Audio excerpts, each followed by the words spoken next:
कर जोरूं विनती करूं, धरूं चरण पर शीश। गुरु राम देवानंद जी महाराज ने दियो नाम बख्शीश। कोटि कोटि सिजदा करूं, कोटि कोटि प्रणाम। चरण कमल में राखियो, मैं बांदी जाम गुलाम। अवगुण किए तो बहुत किए, करत न मानी और।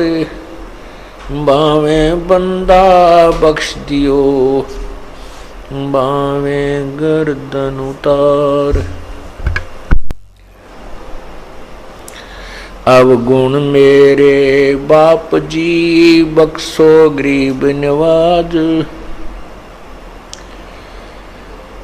जो मैं पूत कपूत हूँ, बौर पिता को लाज। मैं अपराधी ही जन्म का, नक्सक भरे विकार। तुम दाता दुख भंजना, मेरी करो संभार।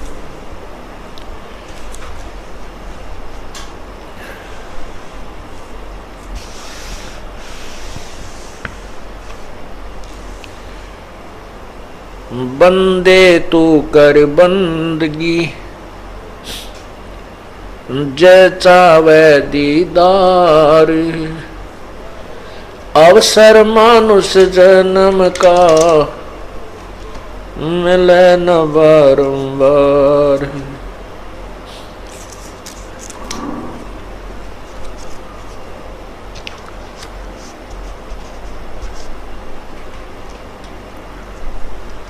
मानुष जन्म पाके, जो नहीं रटे हरि नाम। जैसे कुआ जल बिना, बनवाया क्या काम।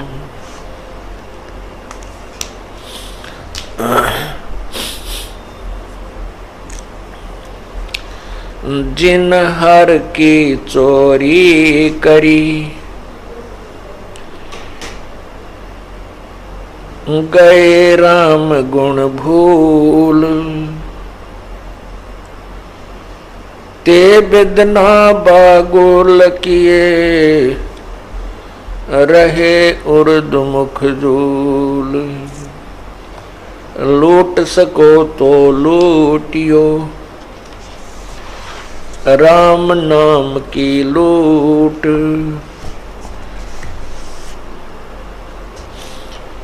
फिर पीछे पछताओगे, प्राण जहांगे छूटे।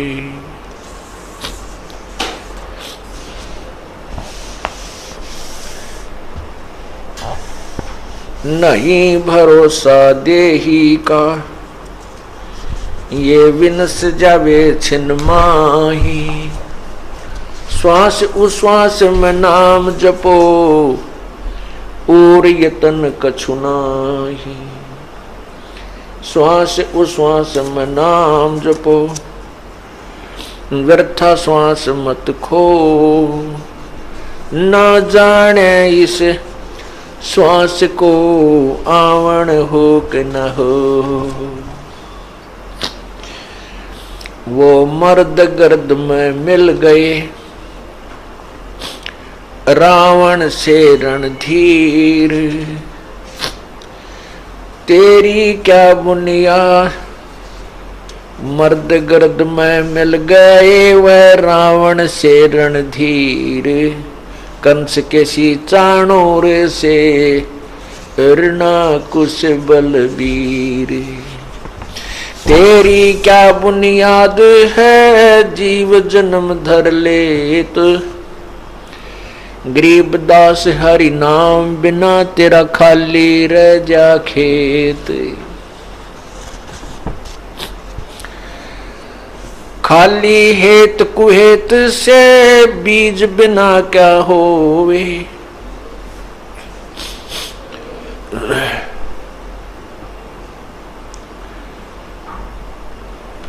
परमपिता परमात्मा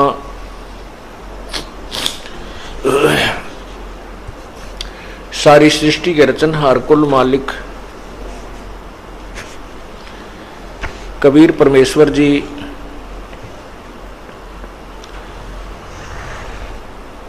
अपने सतलोक से चलकर आते हैं और इस काल के जाल को तत्व ज्ञान के माध्यम से समझाते हैं।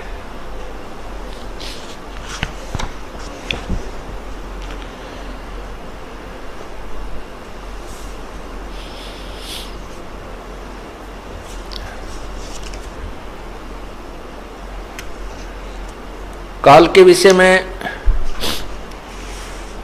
पुण्यात्माओं को इतना ज्ञान हो चुका है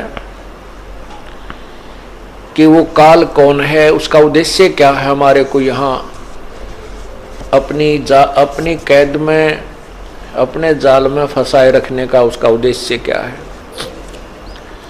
उसका उद्देश्य है कि काल भगवान को श्राप लगा हुआ है 1,00,000 मानव शरीरधारी प्राणियों के सूक्ष्म शरीर को तपतशिला पर भूनकर उसमें से वासना गंध निकालता है और उसको खाता है। जीव मरता नहीं, वो अपने कर्माधार पर फिर 84 लाख योनियों में चला जाता है।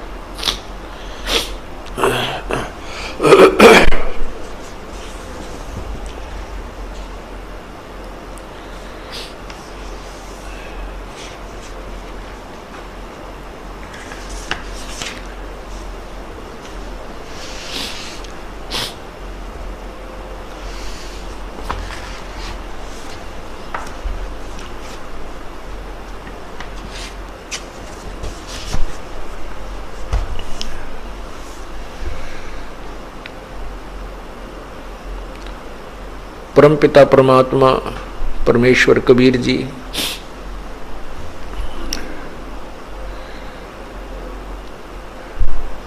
अपने यथार्थ ज्ञान को समझाते हैं। वो बताते हैं कि ये काल भगवान आपको धोखे में रखे हुए है। आप समझते हो ये प्रॉपर्टी मेरी है, ये संतान मेरी है, लेकिन काल भगवान कहता है कि ये सब पृथ्वी मेरी है और आप यहाँ मजदूर हो। जैसी मजदूरी करोगे वैसा तुम्हें फल देता रहूंगा। ये गलती हमारे से सतलोक में हुई थी। हम अपने पूर्ण परमात्मा सतपुरुष कबीर परमेश्वर को भूलकर इस काल भगवान के ऊपर आसक्त हो गए।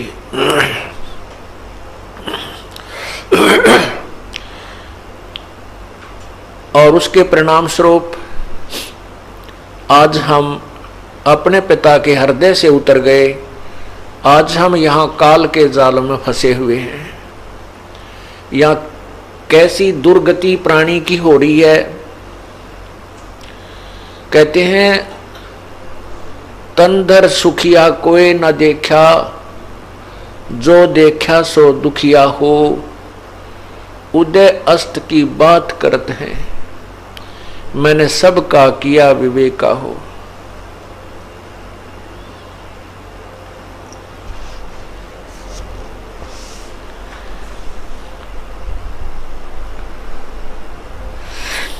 यहां पर कोई भी प्राणी सुखी नहीं है। कहते हैं सुरपति दुखिया भूपति दुखिया, रंक दुखी बपरीती हो।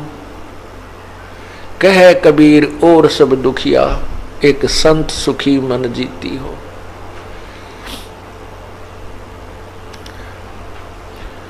यहां जो स्वर्ग के राजा हैं इंद्र जी, वो भी दुखिया, और हम केवल स्वर्ग में ही जाना चाहते थे जब तक हमें ज्ञान नहीं था।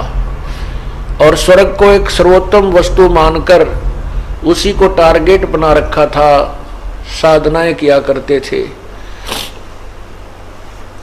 और उस स्वर्ग के विषय में परमात्मा ने हमें बताया कि ये तो बहुत ही खराब स्थान है, ये आपके साथ विशेष धोखा है, आप अपने पुण्य कर्मों को वहाँ नष्ट कर देते हो, वहाँ खा खर्च लेते हो और फिर कंगाल हो करके इस काल के जाल में ही रह जाते हो।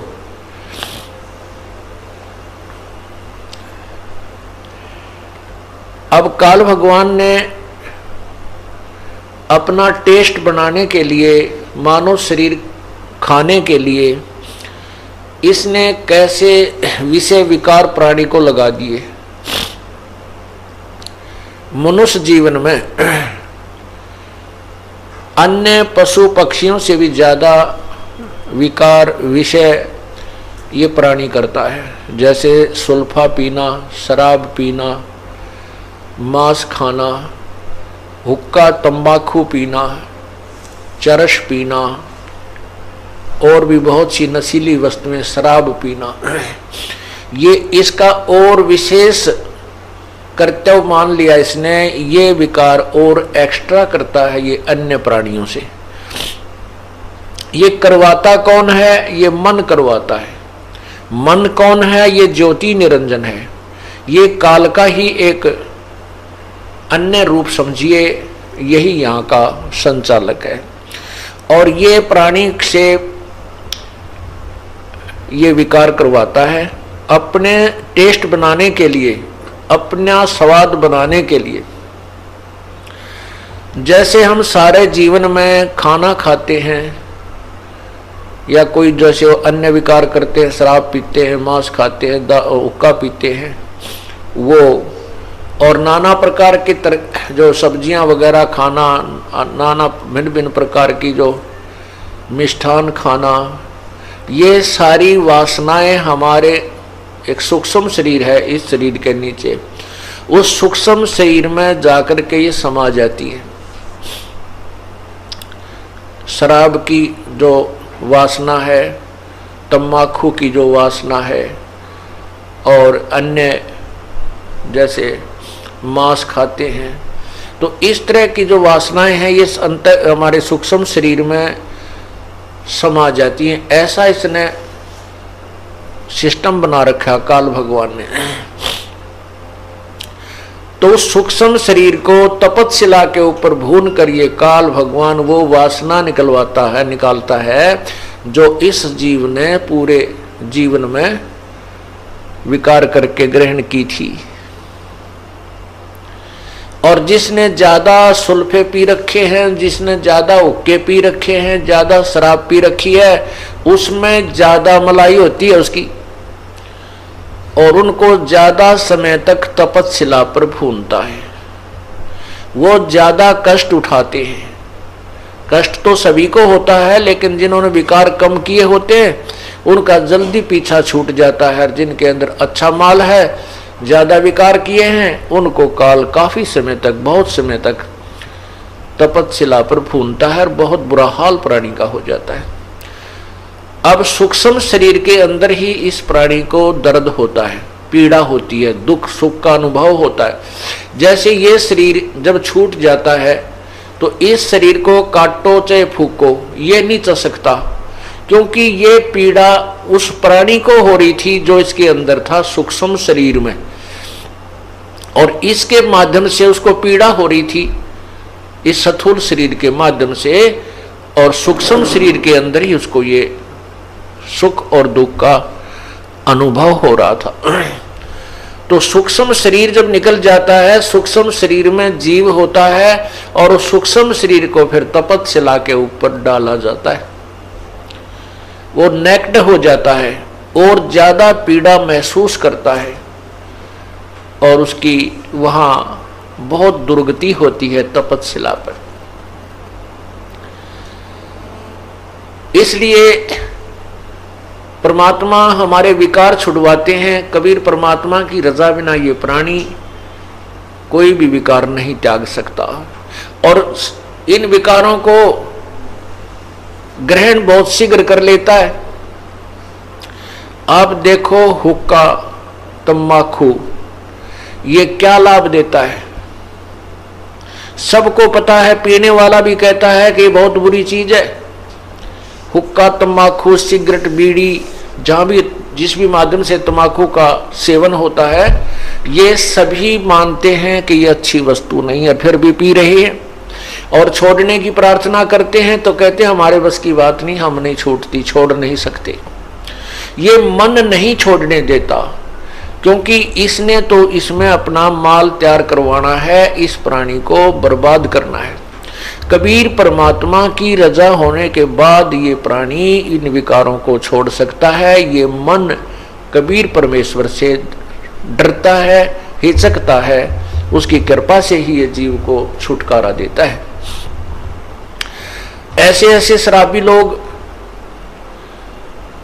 और ऐसे हुक्का पीने वाले, चैन स्मोकर, सिगरेट पीने वाले, वो कहा करते थे कि आपकी शरण में आने से पहले प्रभु कबीर जी की कृपा से नहीं थी जब हमारे ऊपर, हम बहुत प्रयत्न करते थे, हम भी दुखी थे इस शराब और बीड़ी से, तंबाकू से, हुक्के थे, सिगरेट से। कोशिश करते थे कि इस बीड़ी को छोड़ दूं, कोशिश करते थे शराब को भी त्याग दूं। कई बार तो कहते हैं शाम के समय बंडल तोड़ के और फेंक देते थे बाहर कि आज नहीं पीनी, बीड़ी पीऊंगा ही नहीं रात को। कहते हैं रात को जब भी आंखें खुलती और बीड़ी की ऐसी ललक उठती कि रात के वह जूठे टोटके जो पहले पड़े थे कोई, उनको उठाकर और लगा लगा कर पीता, जब अपनी वो हवस शांत करता और फिर शुरू हो जाती। और जिस दिन से परमात्मा कबीर जी की कृपा हुई है, उसके बाद अब बदबू आती है। कोई और भी पीता है तो भी ऐसा लगता है जैसे ये क्यों पी रहा है, और हमें भी वो तम्बाकू का धुआं बहुत बुरा लगता है। तो परमात्मा कबीर परमेश्वर जी कहते हैं कि ये तम्बाकू, शराब, मांस, नशीली वस्तुएं कभी प्रयोग नहीं करनी चाहिए। ये काल ही करवा रहा है और परमात्मा की कृपा से, ज्ञान से और उनकी रजा से ये बुराई छूट जाती है। क्या बताते हैं, जैसे कई भक्त कहते हैं कि आपके गुरुजी तो गांव में इतराज करते हैं, एक आधा व्यक्ति, कि तुम्हारे गुरुदेव तो बच्चों को हुक्का भरने से भी मना करते हैं। ये कोई बात हुई? बूढ़ों की सेवा तो करनी चाहिए, बुजुर्गों की सेवा को भी मना करते हैं। बुजुर्गों की, वृद्धों की या माता पिता की सेवा को हम कभी मना नहीं करते, लेकिन अपने बुजुर्गों को और माता पिता को विष खिलाने से मना करते हैं। शराब, तम्बाकू ये विष है, ये धीमा विष है। अब उन बुजुर्गों से मैं प्रार्थना करता हूं कि जो तुम हुक्के को एक अपनी शानो शौकत मान बैठे हो, क्या उस हुक्के को आप अपने पोते या पोती को पिला सकते हो? हुक्का, तम्बाकू, हुक्का पी रहा है दादाजी और छोटा सा पोता आकर के उसी जैसे दादा पीता है ऐसे उस बच्चे को भी नकल करने की आदत होती है, तो वो भी सीखता है, वो पकड़ के हुक्का और ऐसे खींचता है, फिर उसको खांसी उठती है, आंखों में पानी आ जाता है। तो वो दादाजी कहता है, पिताजी कहता है कि ये हुक्का मत पीना, बहुत बुरी वस्तु है, आगे पियोगा तो तेरे थप्पड़ मारूंगा, और स्वयं पी रहा है। आप गलती कर रहा है, बच्चा न मना करे, बता कैसे असर होगा। अब जैसे माता पिता या दादा दादी दूध पी रहे होते हैं, पोता पोती, दोता दोती आ जाते हैं, अपने मुंह से छोड़कर उनको पिलाता है, ले बेटा थोड़ा सा दूध पी पी पी, उनको बेला फुसला कर, देख तेरी चोटी बढ़ गई, देख कितनी बड़ी चोटी होगी, और एक घूंट पी ले। तो वो अच्छी वस्तु है, दूध पिला रहा है दादा दादी, माता पिता, भाई बहन, लेकिन हुक्के को मना भी करता है कि खबरदार, जो हुक्का पिया तो पीटूंगा तुझे, और स्वयं पी रहा है। और हुक्के को फिर कहते हैं, हुक्का भरने से मना करता है आपके गुरुजी, या बहुत गलत बात से। अरे नादानो, ये तो ऐसा खतरनाक विष है, इसका सबसे बड़ा पाप बताया हुक्के में, तम्बाकू में। क्या बताते? 100 नारी जारी करे सुरापान 100 बार, एक चलम हुक्का भरे वो डूबे काली दार। ओहो, एक परत्रिया के पास गमन करने का कितना पाप बताते हैं। पर द्वारा स्त्री का खोले 70 जन्म अंधा हो डोले, मदरा पीवे कड़वा पानी 70 जन्म सुवान के जानी। और फिर कहते सुरापान मदमासा हारी, गमन करे भोग पर नारी 70 जन्म कटेंगे शीसम, साक्षी साहेब है जगदीशम। ओए होए, परमात्मा आदरणीय गरीबदास साहेब जी अपने भगवान कबीर साहब को साक्षी रख के कह रहे हैं कि जो विकार तुम कर रहे हो ये कितने भयंकर हैं। क्या बताया है कि मदरा पीवे कड़वा पानी और 70 जन्म कुत्ते के जानी। जो शराब पीते हैं एक बार उसके 70 जन्म कुत्ते के होंगे, कंटिन्यूसली 70 जन्म। ओए होए, और फिर क्या कहते हैं? सुरापान मदमासा हारी। सुरापान कहते हैं शराब पीने वाला, शराब पीता है जो, और मांस आहार करता है। और गमन करे भोग पर नारी, जो दूसरे की पत्नी के पास दुराचार करता है, तो उनके साथ क्या बनेगी? 70 जन्म कटेंगे शीसम, साक्षी साहेब है जगदीशम। उन लोगों के 70 जन्म शीश कटेंगे, कि तो बकरा बनेगा, कि तो मुर्गा बनेगा, कि तो वैसे, कि तो गंडासे में आकर कटेगा, कि तो थ्रेसर में आकर नाड़ आ जाएगी। यानी दुर्गति से मौत होगी, बुरे जन्म होंगे। उसके लिए बताते हैं कि 100 नारी जारी करे सुरापान 100 बार। ओए होए, मदरा पीवे कड़वा पानी, शराब पीवे उसके 70 जन्म कुत्ते के होंगे। और ये 100 बार पीने वाला 100 बार पी ले और 100 बार पर नारी गमन कर ले, उनको कितना पाप हो जाएगा? बहुत ज्यादा। कहते उन सबको मिलाकर एक हुक्का पीने वाले को, एक हुक्का भरने वाले को पाप है। पीने वाले गेला तक के बनेगी, क्या बुरा हाल होगा उसका, जो केवल भरकर देता है, पीने का सहयोग देता है, उसकी ये दुर्गति। और पीने वाले का तो पता नहीं कितना जुल्म होगा उसके ऊपर। सुरापान 100 नारी जारी करे सुरापान 100 बार, एक चलम हुक्का भरे वो डूबे काली दारी। इसलिए मना करते हैं कि तुम हुक्का भी भर के मत देना। उन जो पाप कमा रहे हैं, स्वयं भी नरक में जा रहे हैं, और उसमें सहयोगी बना रहे हैं अपने पुत्र पुत्रियों को, पौत्र पौत्रियों को, या पुत्र वधुओं को भी आजकल हुक्का भरवाने लगे। हमारे भी पूर्वज हुक्का पिया करते थे, हमारे पिताजी भी पीते थे, माताजी भी पिया करती बिना ज्ञान के। लेकिन ये क्या कहा करते थे कि भाई जो हुक्का नहीं पीता तेरे से हम हुक्का भरवाएंगे नहीं, पाप लगेगा हमको। इतना मानते थे कि हुक्का भरवाना भी पाप है, पीना तो पाप है ही, वो तो ये छोड़ नहीं रहे थे, विवश थे। लेकिन इतना ज्ञान अवश्य था कि हुक्का भरवाना भी पाप है।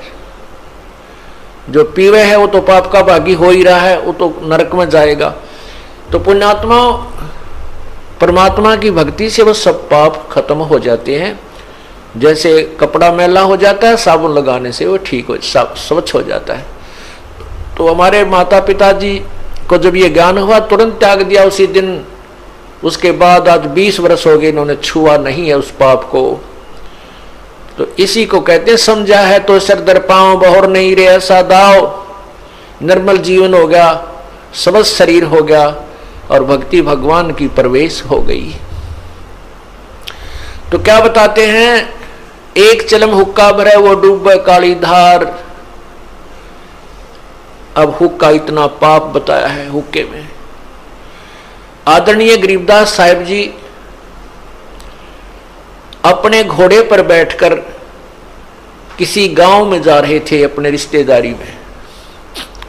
रास्ते में एक खेत था, उसमें घोड़ा जो आदमियों के व्यक्तियों के जाने का रास्ता होता था 1-1.5 फुट का चौड़ा, उसी के ऊपर से घोड़ा जा रहा था। महाराज जी उस पर बैठे हुए थे। तो वो घोड़ा जैसे गेहूं बीज रखे थे, अच्छे बड़े बड़े गेहूं हो रहे थे, चने बीज रखे थे, तो वो थोड़े से अच्छे बड़े हो रहे थे। तो घोड़ा वहां से डर के फड़क के और रास्ता छोड़ के दूसरे खेतों में से होकर गेहूं के बीचों बीच से फसल को तोड़ता हुआ और आगे को चलने लगा। तो खेतों में रखवाले गए हुए थे फसल के, उन सभी ने लठ उठा लिए। 5-7 जने थे, लठ उठाकर और कभी गरीबदास साहब को आगे जाकर घेर लिया और लठ उठाकर नो रोक लिया। कहते रुक जा तो पर गरीबदास साहब ने घोड़ा रोक लिया और कहने लगे तेरा दिमाग खराब हो रहा है, घोड़े पर बैठ कर तूने हमारी फसल का भी ध्यान नहीं है, फसल तोड़वा दी, या फसल ऐसे थोड़ी बनती है, हमारी खून पसीने की कमाई है। और वो लेकर लठ गरीबदास जी के निकट पहुंचकर उसको पीटने चाहा, मारने लगे। तो गरीबदास साहिब जी ने ऐसे हाथ कर दिया, वो न्यों के न्यों खड़े रहे, जैसे भी जो कर रहा था यूं का स्तब्ध हो गए, जैसे मिट्टी के बन जाते हैं, पत्थर की तरह वो जाम हो गए। आगे हाथ हला नहीं, जबान नहीं उठा और ऐसे खड़े न्यों के न्यों। तब कुछ देर के बाद जब उनका पूरी जुलूस काट लिया, तब परमात्मा ने ऐसे कर दिया, वो सारे के सारे लाठी की तय आप की तय यूं पड़े चक्कर आके। फिर वो थोड़ी सी देर में होश आया, फिर खड़े हुए। अब ये तो जान गए कि उसको ये परम शक्ति है, आम व्यक्ति नहीं है। फिर हाथ जोड़ लिए, माथा टेकें, माफ कर दो हमारे से गलती होगी। गरीबदास साहब जी कहने लगे भाई तुम मुझे क्यों पीट रहे थे, मेरा कसूर तो बता दो, मैंने क्या गलती की। न बोले जी हम मुश्किल से तो फसल तैयार की है और आपका घोड़ा जो है फसल के अंदर से तोड़ता हुआ आ रहा है, रास्ता बीच में हमने दे रखा है, इस पर से आना चाहिए था आपको, इसलिए हम आपको रोकने आए थे। गरीबदास जी कहने लगे कुछ अकल से काम लो भाई, आदमी से पूछा करते हैं भाई क्या बात है, किस कारण से घोड़ा अब पशु है, ये डर भी सके है, कोई कारण भी हो सके, इसमें मेरा क्या दोष था, निर्दोष को तुम ऐसे पागलों की तरह मारने लगे, तुमने शर्म नहीं आई। और फिर बोला कि तुम जिस स्थान से मेरा घोड़ा भागा था उस खेत में इससे पहले वाली फसल क्या बो रखी थी तुमने। नो बोले जी उसमें तमाकू बो रखा था, तमाकू बीज रखा था। तो गरीबदास जी कहने लगे रे भोले आदमियों, इसी गंदी वस्तु ऐसा तमाकू जिसकी बदबू अब भी 6 महीने तक भी खेत से नहीं गई है और जिससे मेरा पशु भी नफरत करता है, और तुम शान और शौकत से पीते हो।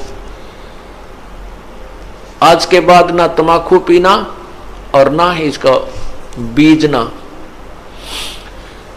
ये वरदान है मेरा। तुम अगर ऐसा तमाकू पीओगे या बोओगे तुम्हारे घरों में हानि होने लग जाएगी। अब वो एक बार तो धक्का लगा, भाई बात तो सही बताई महापुरुष ने कि जब ऐसा पशु भी नफरत करे ऐसी गंदी वस्तु न हम पीवे, लेकिन वह आदत बुरी थी, नहीं छूट पाई। फिर क्या हुआ, गरीबदास जी तो चले गए, उन्होंने फिर ओका भर लिया जाते ही, वो तो ओका लेकर बैठे, वो उकटी ले रहे थे, छोटी छोटी उक्का का यानी मिनी साइज होता उसको ओकटी के हैं। तो उस ओकटी को लेकर बैठे पीने के लिए, वो सारी टूट गई, 3-3 टुकड़े हो गए उकटी के। वो कहने लगे भाई क्या बात होगी, दूसरे की लाए वह भी टूट गई, तीसरे की लाए खेतों में वो भी टूट गई। अब गांव में आए तो गांव में भी यही हालत हो रही, और नए होके लाए, फिर नुकसान होने लग गए। फिर आखिर में उन्होंने बताया भाई ऐसे ऐसे एक संत आए थे, घोड़े पे थे, उन्होंने ये कहा था कि तुम्हारे गांव में हुक्का प्रयोग नहीं होगा, तमाकू प्रयोग नहीं होगा। अब भी बताते हैं उस गांव में ये रिवाज चली हुई है, आज तक भी वो हुक्का प्रयोग नहीं करते, ना पीते। तो कहने का भाव ये है पुण्यात्माओं, ऐसी गंदी वस्तु, गरीबदास साहब कहते हैं यही मूल मंत्र तमाकू ना बोई। इस तमाकू से पीछा छुड़ाने का मूल मंत्र है कि तमाकू बीजा ही मत करो। अब क्या बताते हैं, तमाकू कसीदम तमा मस्त है, नुजित नसीरी कुती न कैफ, मरदूद मरहूद मकरूद पीवे शराब, ओगा सरे बिच खाना खराब, कुटन कलाहीन जुग जुग कलेश, सुखन मान मेरा कहता मैं हमेश, तलक सा तमाकू सला घोट पीस, देई नाक नासे कमल में कसी से। कितनी प्यारी बात बताते हैं। अब इस तमाकू में इतना दोष क्यों बताया, इस तमाकू को इतना हानिकारक दोष क्यों बताया, सबसे ज्यादा भयंकर क्यों बताया, इसका कारण है कि मानव शरीर परमात्मा पाने के लिए ही मिलता है। जो पुण्यात्मा परमात्मा चाहते हैं वो मानव शरीर में ही उसकी तलाश खोज और मेहनत मजदूरी करके उस परमात्मा को पा सकते हैं। अन्य इसमें अगर हम भक्ति नहीं करते हैं, परमात्मा नहीं पाते हैं, तो पशु पक्षियों जैसा जीवन ही जीकर हम चले जाते हैं।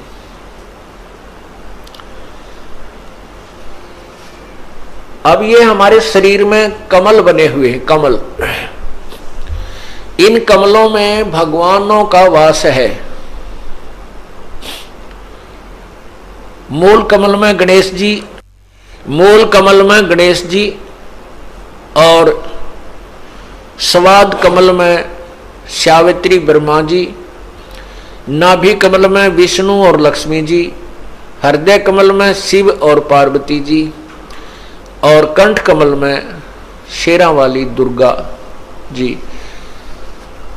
तो ऐसे जब हम ये तमाकू पीते हैं या सूंघते हैं, सूंघना भी पाप है, तो उसकी वासना हमारे शरीर में बने हुए कमलों में जाती है और वहां विराजमान भगवानों को परेशान करती है, उनको दुख पहुंचाती है, वो बहुत दुखी होते हैं। अब जैसे रिश्तेदार आ जावे और उसको कमरे में बैठा के अच्छी रोटी खाना खुना खिला के, और उससे मैं एक छोटे से कमरे में ही और धुआं कर दे, तो वो क्या कहेगा कि अच्छे नाला कहाँ फंसा है, मैं मर गया धुएं में, तो वो नाराज होकर चला जाएगा, बात बिगड़ेगी। और दूसरा ये है कि जैसे हम तम्बाकू का प्रयोग करते हैं, धुआं बाहर छोड़ते हैं, आप देखिएगा हुक्का पीने वाले के हाथ पर भी निशान पड़ जाता है, और हुक्के की जो वो पाइप होती है उसको भी दूसरे तीसरे दिन साफ करते थे हमारे, देखे हमने बुजुर्ग, तो उसमें इसी मोटी मोटी पापड़ी सी उतरती थी, इतना मैल जम जाता था, उसमें गज लगा लगा कर उसको साफ करते थे, धोते थे। इसी प्रकार हमारे शरीर में ये इला, ये पिंगला, अब ये इला बाया जो अंग बाया नाक है इसको इला कहते हैं और दाया को पिंगला कहते हैं। ये इला और पिंगला इन नाकों से संबंधित आगे जाके दो नाड़ियां हैं और इन दोनों के बीच में तीसरी सुषुम्ना नाड़ी है, और उस सुषुम्ना को खोल करके ये प्राणी अंदर चलता है, फिर कमलों से होता हुआ फिर त्रिकुटी पर पहुंचता है। और तमाकू सबसे पहला काम क्या बिगाड़ता है कि उस सुषुम्ना के जरा से सुराख को और बंद कर देता है, उसको जाम कर देता है, इस मनुष्य जीवन को बर्बाद कर देता है। जब ये मनुष्य जीवन के इस अनमोल शरीर को कंडम कर देता है, उस सुराख को ही बंद कर देता है जिससे परमात्मा मिलना है, इसलिए तंबाकू सबसे भयंकर और पापदायक है। अब पुण्यात्माओं, तंबाकू पीने वाले घबराओ नहीं, कहीं ये सोचे हमारा तो बंद हो लिया, हम क्या करेंगे। नहीं, ये श्वास का जो सिमरण हम आपको देते हैं, ये इसी काम का है कि इसको पहले उस स्थान को साफ करता है। श्वास के सिमरण से वो उसको साफ करेगा, उस मैल को कति धो देगा, मांझ देगा और उसमें प्रवेश करने योग्य वो स्थान बना देगा। वो तीसरा जिसको कहते हैं ना, तीसरी नाड़ी, वो साफ कर देगा। तो यहां क्या बताते हैं,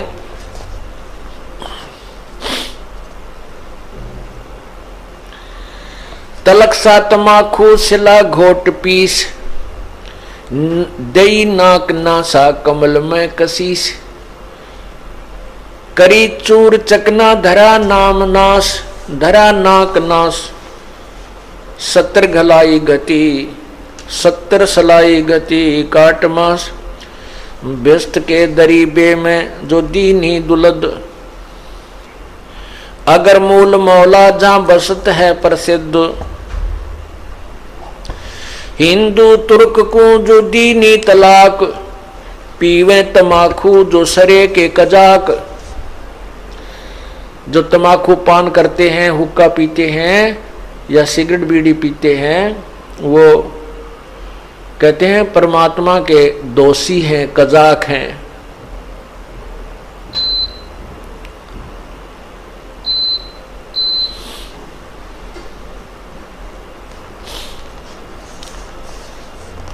अब फिर क्या बताते हैं, हिंदू लोग तमाकू प्रयोग करते हैं और उधर से गाय को माता के दर्जे में लेते हैं, गाय को माता मानते हैं।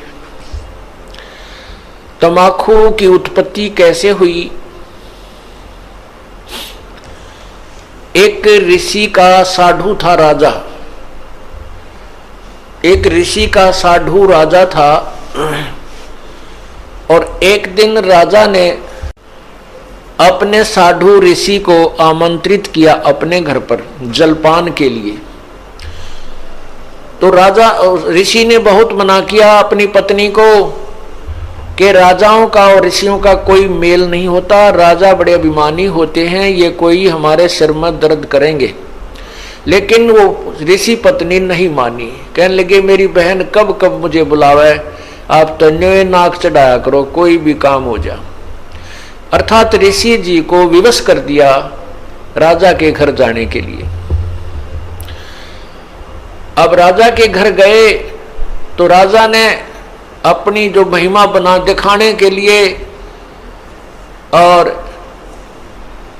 ऋषि पत्नी को प्रभावित करने के लिए बहुत अच्छे आहार, मेज पोस्ट मेज का ऊपर काजू किस्मत सेब संतरे कर नाना प्रकार की सब्जी बनवा कर, जलेबी कचौड़ी पकौड़ी दही खीर हलवा सारे व्यंजन लगवा दिए मेज पे। अब आहार किया ऋषि जी ने भी, ऋषि पत्नी ने भी, सब ने मिलकर आहार किया। अब चलते समय ऋषि जी ने कहना पड़ा जी आप भी हमारे यहाँ आइएगा, एक औपचारिकता होती है। तो राजा ने कहा अवश्य आएंगे, कभी समय मिला तो अवश्य आएंगे।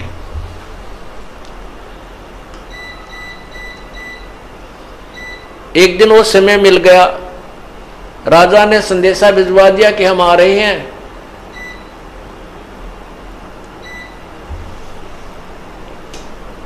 अब ऋषि पत्नी चिंतित हुई कि वो तो सचमुच आ रहे हैं और साथ में ये संदेशा भेज दिया कि मेरे साथ हजारों की संख्या में अंगरक्षक होंगे, मेरे सैनिक होंगे। अब राजा चाहता था कि ऋषि को नीचा दिखाना ये एक बूंदी बीमारी है, साडू। ये दिखाना चाहता था कि मैंने ऐसे ऐसे आहार कराए हैं और ये ऋषि जी कुछ नहीं करा पाएगा, इसकी मिट्टी पलीत होगी।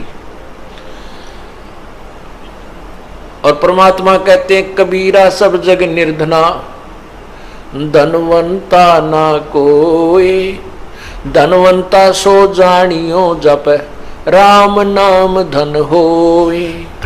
अब ऋषि जी के पास अपने तप की कमाई थी, अपनी साधना भजन की कमाई थी। ऋषि जी ने स्वर्ग से कामधेनु गाय वो उधारी ले ली कुछ समय के लिए, और उसको अलग से एक टेंट में रखा हुआ था। उधर से राजा अपने हजारों सैनिकों को साथ लेकर पहुंच गया और ऋषि से कहा कि भोजन की तैयारी करवाओ। ऋषि जी ने कहा जी भोजन तैयार है, आप खाना खाइए। अब वहां लगी लाइन और साथ की साथ थाली आ रही है, सबको परोसी जा रही है।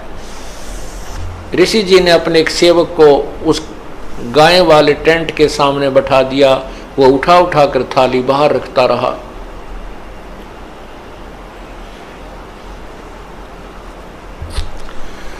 अब जब सब सैनिकों ने खाना खा लिया और ऐसा स्वादिष्ट भोजन उन्होंने कभी नहीं खाया था, तब राजा ने पूछा कि हे ऋषि जी, आपके पास ना कहीं कोई भोजन बनाने की व्यवस्था नजर आ रही है, ना किधर को चूल्हा डाल रखा तुमने, ना कोई हलवाई बुला रखा, ये ऐसा भोजन स्वादिष्ट भोजन कहाँ से आ रहा है? तब राजा ने बताया कि मेरे पास एक कामधेनु गाय है और उसमें यह शक्ति होती है कि वो चाहे पूरी पृथ्वी जीव जा भोजन खा ले, पूरी पृथ्वी के प्राणी, तो भी उसका अंत नहीं आता है। तो राजा के अब साडू की यारी दोस्ती इतनी होती है, अब राजा की नीत में खोट आ गया, नीयत में खोट आ गया। उसने सोचा यू कंगाल क्या करेगा इस गाय का, मैं ले चलता हूं, बहुत ज्यादा सेना है मेरे पास और ये गाय सभी आहार करा दिया करेगी। कहने लगा ऋषि जी ये गाय मुझे दे दे, आप क्या करोगे इसकी?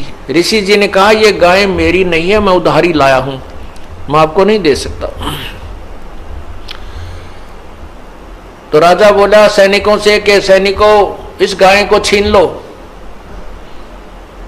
अब ऋषि सोचता है अच्छा नालायक ये तो जबरदस्ती कर रहा है मेरे साथ। तब उस ऋषि ने कहा हे गौ माता आप अपने स्वदेश लौट जाइए, मैं विवश हूं। इतना कहते ही वो टेंट के ऊपरले हिस्से को पाड़ती हुई और गाय आकाश की तरफ, स्वर्गलोक की तरफ चल पड़ी। राजा ने गाय को कंडम करके नीचे डालने के लिए तीर मारा, पैर में तीर लगा और कहते हैं वो गाय का खून, रक्त और उस टेंट में जो भी कोई वस्तु मांगते थे, इतनी थाली हलवे की, इतनी थाली खीर की, इतनी थाली दाल की, इतनी सब्जी की, तोरी की सब्जी, घिया की सब्जी, सब प्रकार की, काजू किस्म, सेब, संतरे, दही, बड़े, यानी जो भी वहां उस आवश्यकता थी उस भंडारे में सभी उपलब्ध उस कामधेनु ने करवा दी। ऋषि जी के पैसे यानी पुण्य की कमाई स्वर्ग में जमा हो गई, उसके प्रतिफल में उसको वहां सब वस्तु प्राप्त हो गई। जमीन पर गिरा और गाय चली गई, तो जहां जहां वो खून गाय का गिरा वहीं पर कहते हैं तम्बाकू की उत्पत्ति हुई। अब हिंदू लोग एक तरफ तो माता को इतना प्रिय मानते हैं, गाय को अपना मां के तुल्य आदर देते हैं और फिर मां के खून को पी रहे हैं। क्या बताते हैं, खो नाम खू का तमा नाम गाय, 100 बार सौगंध इसको ना खाए।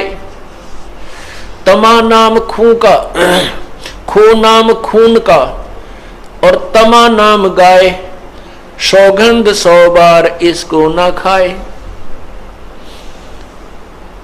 तम्बाकू, खून, खू का अर्थ है खून, खून, तमाखू खून, और तमा फारसी का शब्द है, तमा माने गाय होती है। तमाखू यानी गाय का खून, खू नाम खू का, तमा नाम गाय, सौगंध 100 बार इसको ना खाए ना पीवे। कहते हैं आप एक तरफ तो गाय को इतना प्रिय मानते हो, आदरणीय मानते हो, और फिर गाय के खून से उत्पन्न इस तम्बाकू को पीते हो। जितने भी महापुरुष हुए उन्होंने सब विकारों को छुड़वाया है। अब सिख समाज में तम्बाकू कोई प्रयोग नहीं करता, अभी तक भी उन्होंने इस मर्यादा का पालन किया है। लेकिन और सारी बुराई शुरू कर दी, मांस खावा, दारू पीने लग गए। देखो बुराई तो सारी त्यागने पार पड़ेंगी। ऐसे ही मुसलमान धर्म के अंदर शराब नहीं छूते अभी भी, और बाकी मांस खावा, रोका पीवे। हिंदू समाज में बीड़ी, शराब, तम्बाकू और मांस कभी प्रयोग नहीं करते थे। अब हिंदू समाज में कोई मर्यादा नहीं रही, सारे काम बिगड़ गए। तो पुण्यात्माओं, ये नए सिरे से समाज सेट किया जाएगा, और इसी तरह ये समाज सुधार और आत्म कल्याण प्रारंभ होता है। उन महापुरुषों ने भी कठिन प्रयत्न किए थे, परिश्रम किया था समाज को बुराई से दूर करने के लिए। आज भी वही चल रहा है और बहुत निर्मल समाज बन रहा है। छोटे छोटे बच्चे भी ये पूछते हैं, एक बार मेरा हाथ लग गया, मेरे पापा की गोद में बंडल था, महाराज जी मेरा नाम तो नहीं टूट गया। रो रहा था वो बच्चा। मैं कहा बेटा ऐसे नहीं टूटता, वो तो वैसे लग गया हाथ, गंद का समझ लो भाई, गोबर में हाथ लग जा, धो ले अपने ने। हाँ उसको उठा के देना, ला के देना, पीने उक्का भरना, उसमें नाम टूट जाएगा, वो खंड हो जाएगा। तो पुण्यात्माओं, जो छोटी सी उम्र में इन बच्चों को ऐसा भाव बन गया कि ये इतनी बुराई है कि इसको हाथ लगने से भी हमारा धार्मिक कर्म बिगड़ जाएगा, तो आने वाली इनकी संतान तो कति देवता पैदा होंगी। ये समाज भी सुधर रहा है और जीव कल्याण का मार्ग भी प्रशस्त हो रहा है। खो नाम खो का, तमा नाम गाय, सौगंध 100 बार इसको न खाए। गधे समान कौवा, कर्म के कुलीन, और पीवे तमाकू जो काल के आधीन। चिदानंद चित्त में जिस्म दर जहूर, अधम पाप पापी भय सवाना सूर। नजला फिरे नैन बिंद को विध्वंस, नसनाद नाड़ी दमहीन समास। पित्तबाई खांसी निवास, कफ दल कलेजा लिया है ग्रास। काला तमाकू और गोरा पिवाक, 10-20 लंगर जहां बैठे गुटाक। बाजे न और गुड़गुड़ और हुके हजूम, कोरे कुबुद्धि बीसा है नसोम। बाकी ही पगड़ी बाकी ही नय, और डिब्बी डबोए पर डूबे हैं कह। गुटाकड़ अटाकड़ मटाकड़ लहूर, एक बैठे अड़के एक बैठेगा दूर। इन ओका पीणिया का स्टाइल बता रहे हैं गरीबदास जी। ओका भर के बैठ जाएंगे, एक तो उड़सी बैठ जाएगा, लड़ सरकाइए थोड़ा सौरे ने। एक बैठेगा अड़के एक बैठेगा दूर, और गड़ोड़ गड़ोड़ गड़ोड़ कति खूब खींच कर वो तमाकू प्रयोग करते हैं। और आप डूबे और ओके पर बैठ के क्या बतलावें, सब पता है आपको। पता नहीं के बातें शुरू कर देते हैं, राजनीति की, बिराना किसी पड़ोसी की, किसी की हुंडी अच्छी, हाँ इस तरह की बातें वहां उक्का पीते हुए बातें करते हैं। क्या कहते हैं, काला तमाकू गोरा पीवाक, 10-20 लंगर जहां बैठे गुटाक। 10-20 इकट्ठे हो जाएंगे ओके के दौरे के। बाजे न और गुड़गुड़ और हुके हजूम कोरे कुबद्दी बीसा है नसूम। बाकी ही पगड़ी और बाकी ही नए डिब्बी डबोए पर डूबे हैं कै। अटक गुटाकड़ अटाकड़ मटाकड़ लाहौर, एक बैठे अड़के एक बैठेगा दूर। तो ऐसे शब्द मान मेरा तो मैं तो कहता हूं तो हे, शब्द मान मेरा मैं कहता हूं तो हे, यही मूल मंत्र तमाकू ना बोइए। इस बीमारी से को जड़ से खत्म करने का मूल मंत्र है कि तमाकू बीजना भी नहीं। आप लोगों ने इस तमाकू को बीज का अपने उसका लाभ भी नहीं उठाना है। एक भक्त कह रहा था जी मैं तमाकू बो रखा है, अब क्या करूं, नाम मैं लेऊंगा अवश्य। मैं अब क्या करा, उसमें उसको उखाड़ दे, अपना हल ट्रैक्टर से उसको काट कूट दे। उसने ऐसा ही कर दिया। ने बोला जी मेरी यही कमाई करा करता, पर अब तो मैंने इस पाप का पता लग गया, मैं रूखी रोटी खा लूंगा, अपना कोई और धंधा कर लूंगा, इस पाप को नहीं बोऊंगा। तो पुण्यात्माओं, एक चोट सिधारिया जिन मिलन दाचा, जिन्होंने परमात्मा चाहिए और आत्म कल्याण करवाना है, वो एक का दो बात में समझ जाता है। और जिनको भगवान चाहिए ना अपना कल्याण चाहिए, उनको कितना समझा ले वो तो इस प्रकार बताए हैं। कोट वर्ष कर संगत संतों की, पत्थर का जल में क्या भीजे, चंदन बन में रंग ला दे, एक बांस बिटम भी ना सीजे। वो तो फिर से इंसान है, जैसे पत्थर को जल में कितने दिन तक डाले रखो, उसके अंदर पानी का असर नहीं होता। बाहर निकालते ही और उसको आपस में ऐसे लगाओगे, चिंगारी पाटेंगी, उसमें कोई शीतलता नहीं आई। इसी प्रकार जो सत्संग में आने वाले जो कुबुद्धि लोग हैं, जो पत्थर जैसे प्राणी हैं, उनको सत्संग की बातों का असर नहीं होया करता। वो तो पत्थर जैसे हैं। जैसे चंदन बन में रंग ला दे, एक बांस बिटम भी ना सीजे। चंदन का पेड़, आसपास के नीम का पेड़ भी हो, उसको भी चंदन जैसी महक युक्त कर देता है अपनी बार बार चंदन को छोड़ के। लेकिन बांस के पेड़ के, बांस का जो बांस भी होता है जंगल में, ये लंबे लंबे बंबू, कहते बांस के अंदर उस चंदन की महक प्रवेश नहीं करती। जो पत्थर और उस बांस जैसे व्यक्ति हैं, उनको सत्संग की बातों का असर नहीं होता। बाकी अन्य पुण्यात्माओं को असर हो जाता है, उसका लाभ भी मिलता है। अब क्या बताते हैं कि जो मैं आपको संदेश दे रहा हूं कि बीड़ी शराब मांस तमाकू नहीं पीनी,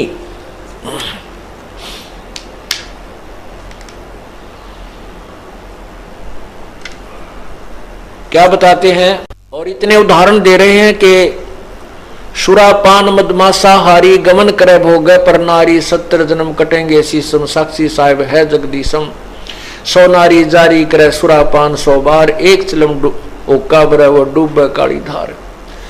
ये सब ज्ञान इसलिए दिया जा रहा है कि तू इन बातों को मानकर अपना जीवन सफल कर, मेरी आज्ञा का पालन करो। यदि इस आज्ञा का पालन नहीं करोगे तो आपके साथ कैसा बनेगा।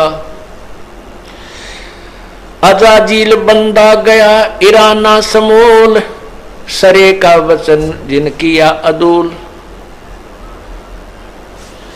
एक अजाजील नाम का एक भक्त था, उसके गुरुदेव ने बताया कि यदि एक प्रणाम किया जाए, एक प्रणाम का फल एक यज्ञ के तुल्य होता है, लेकिन सच्चे दिल से करें। और साथ में अहंकार नहीं होना चाहिए। तो हम दंडोत प्रणाम इसलिए करते और कराते हैं कि हमारे अंदर का जो गंध है, मैल है, अहंकार है, वो समाप्त हो जाए। क्योंकि परमात्मा को अहंकार पसंद नहीं है। परमात्मा को अहंकार पसंद नहीं है, इसलिए हम रिहर्सल कराते हैं। और रिहर्सल में भी परमात्मा बताते हैं, जय गोपाल दंडवत करो पैरों पड़ प्रणाम, दुआ करो दिल पाक से असला असली सलाम। अब क्या बताते हैं कि तुम प्रणाम भी करते हो और दिल में जगह है नहीं तो वो व्यर्थ है। चाहे तो जय गोपाल जय बोलो, और चाहे जय गोपाल दंडवत कर पैरा पड़ प्रणाम, पर दुआ करो दिल पाक से, वो असला असल सलाम। अब जैसे हम कोई भी अंग नमन करते हैं, ये ऊपरी क्रिया है, ऊपरी क्रिया भी आवश्यक है, लेकिन इसमें सहयोग, इसका लाभ तब मिलेगा जब अंदर से अंदर भी साथ होगी। दुआ करो दिल पाक से, दुआ करो दिल पाक से, पवित्र हृदय से वो प्रणाम करो, वो तेरी असला असल सलाम, वो तेरी वास्तविक प्रणाम है, वो यज्ञ का लाभ तब देगी।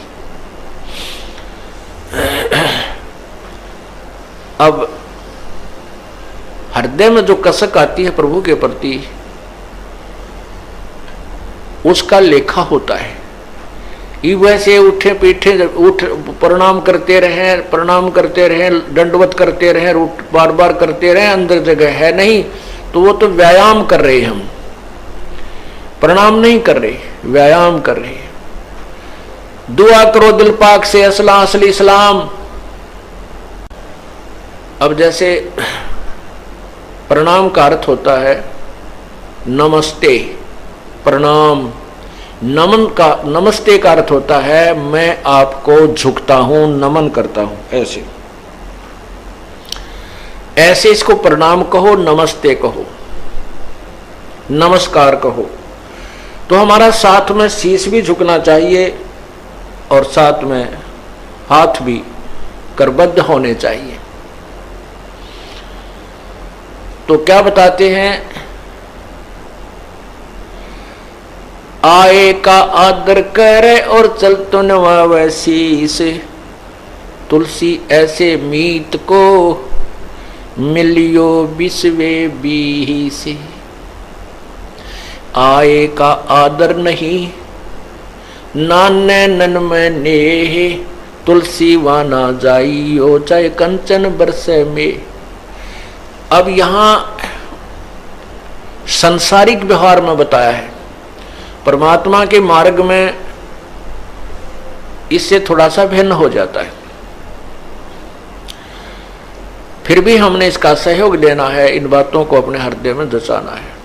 कहते हैं दुआ करो दिल पाक से, असला असली सलाम।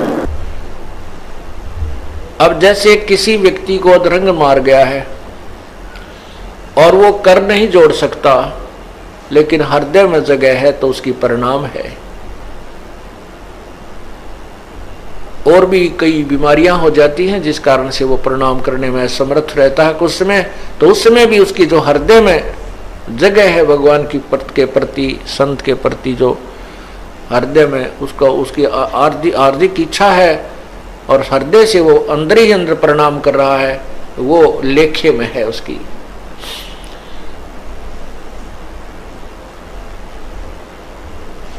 अब क्या बताते हैं कि अजाजील नाम का एक साधक अपने गुरुदेव की आज्ञा अनुसार प्रणाम किया करता था, और उस प्रणाम का उसको इतना फल मिला कि इतनी यज्ञ होगी, 11 अरब बंदगी, 11 अरब प्रणाम किए उसने अपने जीवन में। अब हिसाब लाओ कितने प्रतिदिन कितने उसने प्रणाम किए होंगे, जब एक वर्ष में 11 अरब प्रणाम उसके बन गए। उसके प्रतिफल में वो स्वर्ग में गया, और वहां स्वर्ग के अंदर भी एक विशेष पोस्ट उसको दी जानी थी, जो ब्रह्मा विष्णु महेश आदम जी को भी प्राप्त नहीं हुई, वो पद उसको मिलना था। इतनी कमाई, इतनी यज्ञ का फल बन गया। अब आपको पता है कि तीनों लोकों में प्रवेश करके सबका धारण पोषण करने वाला उत्तम पुरुष तो अन्य ही है, अर्थात सबको किए हुए कर्म का फल देने वाला भी वो परमात्मा इन ब्रह्मा विष्णु महेश से भिन्न है। और वो भी इन्हीं विष्णु शिव आदि के रूप में प्रकट होता है। तो उस परमात्मा ने के पास ये गया अजाजिल, और भगवान ने कहा उसको कि भाई अजाजिल, आपने तो कलम तोड़ काम किया है, आपने तो बहुत ज्यादा कमाई की है, बहुत ज्यादा आपकी इतने यज्ञ बन गए हैं, इस यज्ञ के प्रतिफल में आपको बहुत उच्च पोस्ट प्राप्त होगी यहाँ देवताओं में।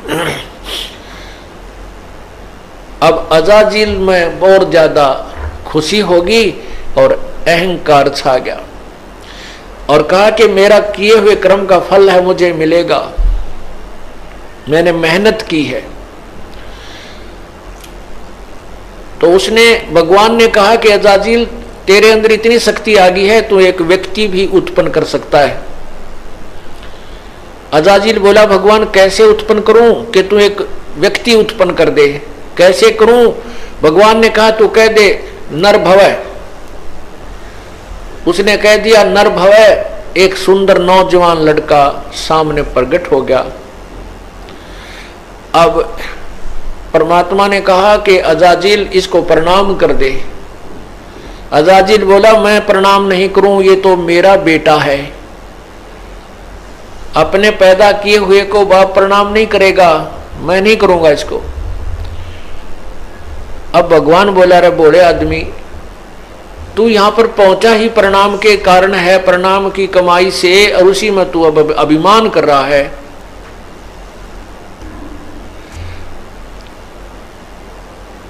अब भगवान ने सोचा कि ये नालायक अपनी सारी कमाई को खोएगा, चलो इसको थोड़ा कंसेशन देता हूं।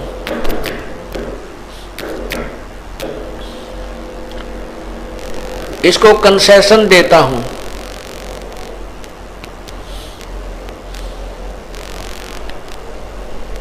अब क्या किया भगवान ने, एक छोटा सा गेट था उनके आंगन में, एक मेन गेट था स्वर्ग में जाने का, एक बैक डोर जिसको कहते हैं, वो छोटा था, उस साइज में ऊंचाई ज्यादा नहीं थी, उसमें जाने के, उसमें से गुजरने के लिए पूरा झुककर जाना पड़ता है। तो भगवान ने सोचा कि मैं इस अजाजिल की कमाई को बचा दूंगा यदि इसमें जरा सी भी नम्रता आ गई। तो उस लड़के को कहा कि बेटा तू जा, इस गेट से बाहर खड़ा हो जा, गेट के बाहर, गेट के सामने खड़ा हो जा। वो दूर खड़ा हो गया लड़का उस बैक डोर के सामने, वो जो कुछ नीचा था। भगवान कहने लगा उस अजाजिल को कि आजा अजाजिल, तुझे स्वर्ग की सैर कराता हूं, आजा सैर सपट्टा करके आवांगे, तुझे सारा स्वर्ग घुमा कर दिखाता हूं। तो भगवान भी अपने मुकुट समेत ऐसे झुक करके उस गेट के में से परली तरफ पहुंच गया और कहा आजा अजाजिल। अजाजिल कहने लगा मैं खूब जानता हूं आप मुझे बेवकूफ बनाना चाहते हो, मेरा मजाक करोगे। अब सामने वो लड़का खड़ा है, मैं झुक कर आऊंगा तो आप कहोगे देखा ना झुका दिया, ऐसी गलती हम नहीं करते। अब भगवान नाराज हो गया, नो बोला रन्ना लायक, अब प्रणाम करने का उद्देश्य क्या था तेरा? प्रणाम करने का उद्देश्य था कि अभिमान ना रहे। अरे यार नो की नो बीमारी पाल रहा तू, कहता भाग यहां से, और दूसरा तू एक परमात्मा के वचन का उल्लंघन कर रहा है, तूने दो दोष कर दिए, भाग यहां से। कहते हैं बेअदबी भाव नहीं साहेब के ताही, अजाजिल की बंदगी पलमा ही बहाई। क्रॉस लगा दिया उसकी सारी कमाई पर और भाग। तेरे जैसे ना जाने कितने बकवादी आते हैं। कहते हैं अजाजिल गधे की जूनी में चला गया, एक वचन अवहेलना करने से और साथ में अभिमान करने से। अब क्या बताते हैं, उसी का उदाहरण दिया है गरीबदास साहिब जी ने। अजाजिल बंदा ईराना समूल, सरे का वचन जिन किया अदूल। अदूल माने अवहेलना कर दी भगवान के दरबार के वचन की, भगवान के वचन की अवहेलना कर दी, आज्ञा का पालन ना करने से उसकी 11 अरब की बंदगी नष्ट होगी। इसी प्रकार यदि आप हमारी बात को नहीं मानोगे, हम कह रहे हैं कि शराब मत पीना, तमाकू मत पीना, मांस मत खाना, तो आप इस प्रकार बर्बाद हो जाओगे। आप भजन भी कर रहे हो, भक्ति भी कर रहे हो, आपकी ये सारी व्यर्थ हो जाएगी। अजाजील बंदा ईराना समूल, सरे का वसन जिनकी ना अदूल, कि तुम हमारी आज्ञा का पालन नहीं करोगे तो अजाजील की तरह अपनी भक्ति को भी नष्ट कर लोगे। अर्थात नाम भी लेते हो और फिर ये हमारी आज्ञा की अवहेलना करके विकार भी करते रहोगे तो तुम्हारा कोई लाभ नहीं होगा भक्ति का। तमाखू तलबदार जम का जमान, हुक्का हुक्म नेस पी व हैवान, दम दूत द्वार खुलक खाल धूम, कंठ कमल कंठ मैला चिसम अंध रूम, सुरापान भंगी माटी मास खाही, कक्कड़ चढ़ से पी जमलोक जाई, गुदा मूल मुख द्वार गंदा शरीर, पड़े मार मोटी जड़ जम जंजीर, कैफी कमल को जखेचा कमंद, इला पिंगला दर रुके ब्रह्मरंध्र। तमाकू पीने से आपका जो ब्रह्मरंध्र का द्वार है, सुषमना द्वार रुक जाता है। जहाँ सुषमन सुराही अमी का जो द्वार, जहाँ गंगा रु जमुना सरस्वती किदार, काशी अरु पट्टन गया जो प्रयाग, अधर पिंड भरिए पित्र जो नित्याग, पित्र देव दाना बहे ब्रह्म रूप, जहाँ जोगी जगन्नाथ साहेब स्वरूप, चिमटे चलम कैज खेचा है नाक, सोटे की साबल दई बीच आंख, तू लंगर है लंगड़ा और झूठा लवार, अमली के मुख में मूत्र की धार, कड़वा ही कड़वा तू करता हमेश, कड़वा ही प्यारे कड़वा ही ले प्यारे, कड़वा ही पेश, बालू की रेती के होते पलाब खाते हैं, अमली जम देते गिलाब, रुद्र की नाड़ियां नदियां हैं काली, कुलीन डूबे हैं अमली जो दरिया में मीन। अब तमाकू पीने वाले क्या कहते हैं कि भाई कड़वा लाइए कड़वा, फिर वो पीकर देखते हैं, कहने लगे भाई तेरे वाला कड़वा तमाकू को नहीं, ले मेरे आले न भर, यो कड़वा फलानी जगह तो लाए थे। अब परमात्मा कहते हैं कड़वा ही कड़वा तू करता हमेश, और कड़वा ही कड़वा ले प्यारे जो कड़वा ही पेश। कहते अमली के मुख में मूत्र की धार, यम के दूत वहां पर इनके मुख में मूतते हैं। नो कह ले तू कड़वा कड़वा पिया करता है, कड़वा ही पी ले, अब तुझे पिलाते हैं कड़वा। तो कहते हैं तू लंगर है लंगड़ा और झूठा लबार, अमली के मुख में मूत्र की धार, कड़वा ही कड़वा तू करता हमेश, कड़वा ले प्यारे जो कड़वा ही पेश। तमाकू तर्क गर गरक कर करहोद, ममता मार मनी सुर सार सुन सार बोध, कामी और क्रोधी तू लोभी लबूट, बचन मान मेरा धूमा ना घूट, ये धूमा ना पी मेरी बात मान ले।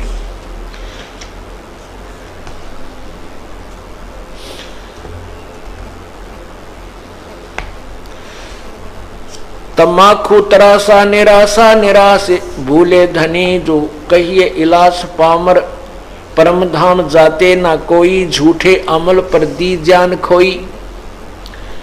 कहते हैं कि जो अमली हैं, जो विषयी हैं, अमल करते हैं, शराब मांस तमाकू आदि का प्रयोग करते हैं, वो परमात्मा प्राप्ति नहीं कर सकते। और इस झूठे अमल पर जान खो दी, अपना जीवन व्यर्थ कर दिया नालायकों ने, भक्ति नहीं कर पाए। भक्ति करते हैं तो भी व्यर्थ हो जाती है। एक भक्त कहता है, वो कहने लगा जी हमारे पंथ में तो बीड़ी सिगरेट तो तकरीबन पीते हैं, और तो तमाकू में शराब में पीने से क्या हानि होती है, ये तो कहने की बातें हैं। अब मैंने उसको समझाया कि जैसे आपने देसी घी का हलवा बनाया 2 किलो का, और हलवा बनाकर उसमें थोड़ा सा बालू रेत डाल दिया, तो उससे क्या लाभ हुआ या हानि हुई? वो बोला ये तो सारा खराब हो गया, तो खाने जोगा ही नहीं रहेगा। तो इसी प्रकार जो तुम भक्ति करके और ये तुम कोई भी अमल कर देते हो, शराब पीते हो, मांस खाते हो या तम्बाकू प्रयोग करते हो, आपने देसी घी के हलवे में बालू रेत गेर दिया, फिर बनाने की आवश्यकता है क्या थी? एक ऐसा भक्त मिला, वो बैठ गया, कहने लगा भाई, मैं बोला जी आपने कहाँ से नाम ले रखा है? वो बोला मैंने ऐसे ऐसे गुहाना में एक भरथू सा कबीर पंथी, मैंने उससे नाम ले रखे, भरथू सात है। मैं ठीक, मैंने मुझे मालूम था कि भाई, मैं बोला भाई वो भरथू सा वाले तो हुक्का पीते हैं। वो बोला जी हुक्का न छोड़, हम तो शराब भी पीते हैं। मैं कहा वाह भाई वाह, और फिर नाम क्या हुआ, क्या भक्ति हुई? बोला भक्ति में के बिजली पड़े है, क्या दिक्कत आती है? शराब तो पीने की ये चीज बनाई है, और बीड़ी हुक्का तो पीने के लिए बनाया है। तो वो क्या कहता है नालायक ने, बोला हमने इसे भगवान की आवश्यकता को ना, जो गुड़ की भाप तो डर जा। यानी शराब बनाते हैं तो उसमें गुड़ वगैरह डालते हैं, तो कहते हैं उस भाप से बनती है वह शराब, तो कहते हैं इसे भगवान का के करे जो गुड़ की भाप से डरता है, अर्थात शराब पीने से दूर भागता है, तो हमने उसे भगवान की आवश्यकता नहीं, उठकर चला गया, बात नहीं सुनी।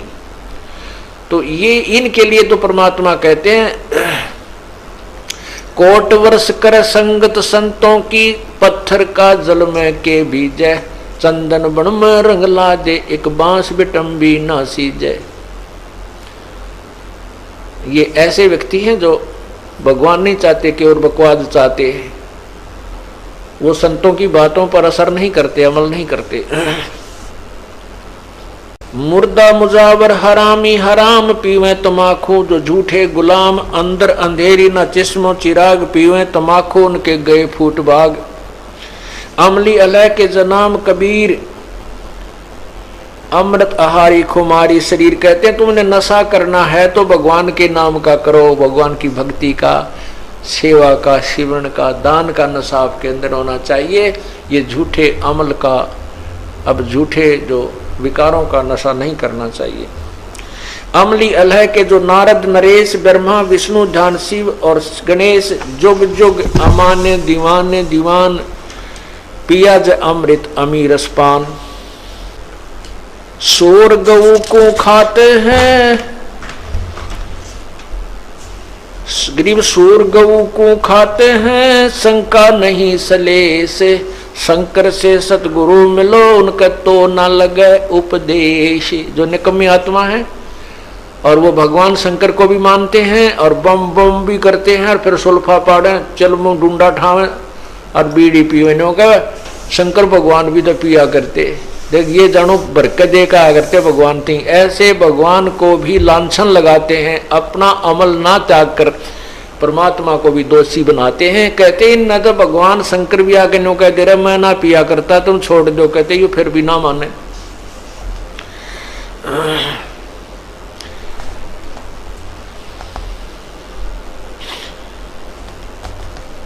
शोर गऊ को खाते हैं ये भक्ति भी होने राड, भांग तमाखू खा गए वो सोचाबत हैं हाड। भांग तमाखू आदि खाने वाले फिर कुत्ते बनते हैं, और मांस खाने वाले फिर कुत्ते बनते हैं। उस हाड को अपने ही खून से मसूड़े फुड़वा के और उस हाड ने चूसते रहते हैं, ऐसा बुरा हाल होगा।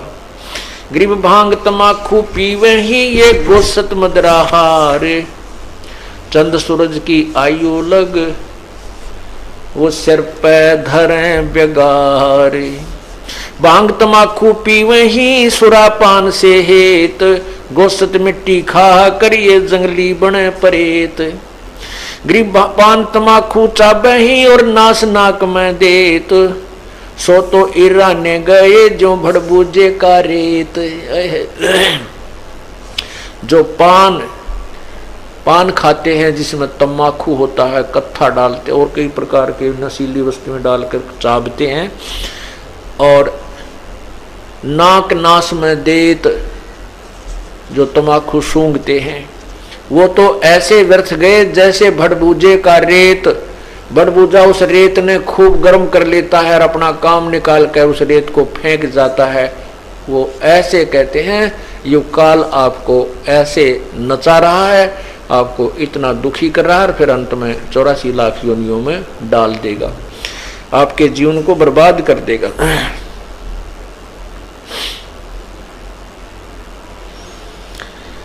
ग्रीव कुर्डी पर गद्दा चरे वो बोले राग रमंडे, वेद कतेबा बाच कर जो खा गए हैं मुर्गी अंडे। अब क्या बताते हैं कि जो प्रचार भी करते हैं वेद और पुराणों की और कुरान की,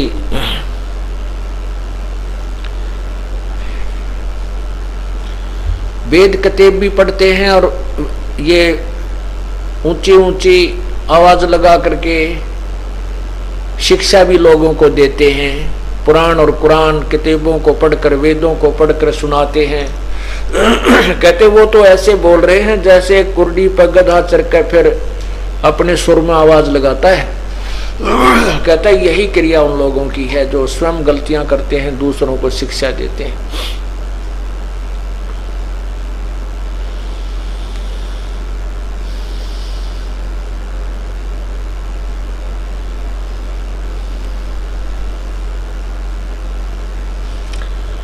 तो इस प्रकार पुण्यात्माओं शराब, मांस, तमाकू जो भी विकार हैं ये सब त्याग देने चाहिए। मर्दाने मर जा मनी पर मार है, ऐसा महल अनूप पलक में छार है। मर्दाने मर जा मनी पर मार है, ऐसा महल अनूप पलक में छार है। जोरा बुरी बला जीव जग भूच है, पलक पहर छिन माही नंगारा कूच है। सूरत सुहांगम नेस पेश हो बावरे, बदी बिदारो बेग धनी को झावरे। दम की डोरी खोज दरी बाखूब है, अगर दीप सतलोक अजब महबूब है। ये सूत्र पुत्र गर नारी छार सब गात्रे, हरे हाँ महबूब कहां से लाया नेह संगी ना कोई साथ रे। हंस अकेला जाव हिरंबर हेतरे, शब्द हमारा मान नाम निज चेतरे। कोतल घोड़े पीड़ अर्थ संग पाल की, हरिया महबूब गज गब्बर दल ठाठ निशानी काल की। हक हलाल पिछाण बदी कर दूर रे, ये मुर्गी रब की रो गऊ क्या सोर रे। हिंदू खावे हदीस मुसल तजमास रे, तू जाने दरिया तरा है कांस रे। तित्र चिड़ी बुटेर भख हिलवान रे, हरे हाँ महबूब मुल्ला बंग पुकार अल्लाह रहमान रे। रमजानी रमजान ग्यास चोसा दिया, और पकड़ पिछाड़ी रोह कहो यो क्या किया। खूनी खून गुजार खाल क्यों काटता, वो देख रब रहमान गले क्यों बाढ़ता। ऐसे डूबे नाम होत है गरकरे, हरे हाँ महबूब कहता दास गरीब नाम निज परखरे। क्या बताते हैं कि जो परमात्मा से नहीं डरते वो अभिमानी बन जाते हैं, और ऐसे अभिमानी के ऊपर बहुत मार पड़ती है। वो लोग शिकार खेलने जाते हैं, जीव हिंसा करते हैं, वो तो मरे पड़े हैं, वो तो सीधे ही नरक के भागी हैं, और साथ में जो भक्ति भी करते हैं और फिर भी वो विकार करते हैं, तो वो भी अपना जीवन व्यर्थ कर रहे हैं। क्या बताते हैं, मर्दान्य मर जामनी पर मार है, ऐसा महल अनूप पलक में छार है। कितना सुंदर शरीर आपका, कहते हैं एक पल में ये नष्ट हो जाएगा, और फिर इसको मिट्टी में मिला दिया जाएगा, जला दिया जाएगा, या कब्र में दबा दिया जाएगा। ये जोरा बुरी बुला जीव जग भूच है, जोरा मृत्यु, और पलक पैर छनमाए नंगारा कूच है। एक पल में यहां से आपका प्रस्थान हो जाएगा, कोई नहीं रखेगा यहां पर। सूरत सुहांगम नेस पेश हो बावरे, बदी बेदारो बेग धनी को ध्यावरे। सभी बदी माने बुराइयां त्याग दे शीघ्रता से और भगवान भज ले, तेरा कल्याण हो जाएगा। दम की डोरी खोज दरी बा खूब है, अगर दीप सतलोक अजब महबूब है। ओह, कि जो श्वास का सिमरण तुझे मिला है, इसका खूब डट कर भजन कर ले। और ये विशेष मार्ग है परमात्मा के पाने का। दम की डोरी खोज दरी बा खूब है, अगर दीप सतलोक अजब महबूब है। वहां सतलोक में एक बहुत ही प्यारा हमारा मित्र, हमारा महबूब यानी पूर्ण परमात्मा सतपुरुष है, उसको प्राप्त करो। और हंस सुतर पुत्र ग्रह नार सर्गात्रे, आपके जो आपके बड़ी बड़ी गाड़ियां हैं, शूत्र कहते हैं ऊंटों को। जैसे राजस्थान में राजा लोग ऊंटों को ज्यादा रखते थे, जिसके पास ज्यादा ऊंट होते वो ज्यादा जो पैसे वाला साहूकार माना जाता था। कहते हैं सूत्र ऊंट पुत्र बेटे और ग्रह नारी छार सब गात रे, अरे महबूब कहां से लाया ने संगी कोई ना साथ रे। इनसे क्या तूने इन्हीं में आस्था अपनी बना ली, संतान और संपत्ति में ये तेरे साथी नहीं है। परमात्मा की भक्ति कीजिए।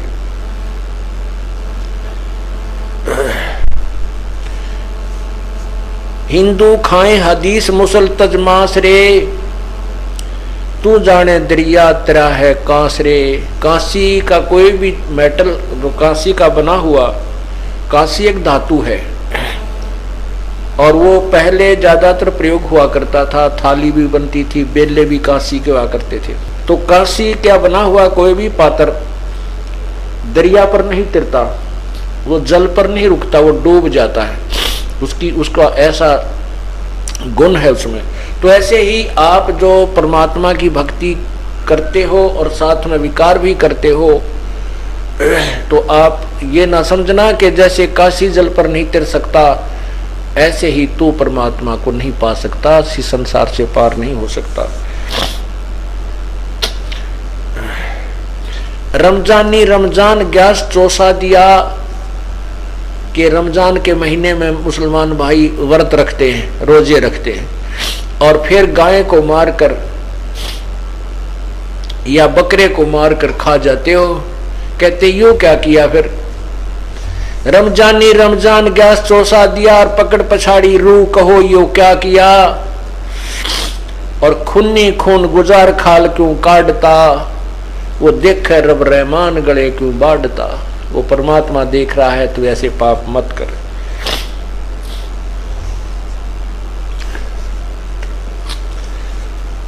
परमात्मा की भक्ति कीजिए।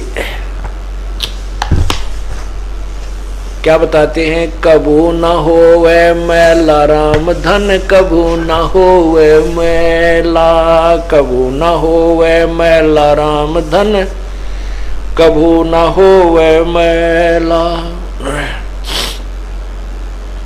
चेतन हो जड़ को पूजे, चेतन हो के जड़ को पूजे, ये मूर्ख मुंह डरू बैला, राम धन कभू न होवे मैला, कभू न होवे मैला, राम धन कभू न होवे मैला।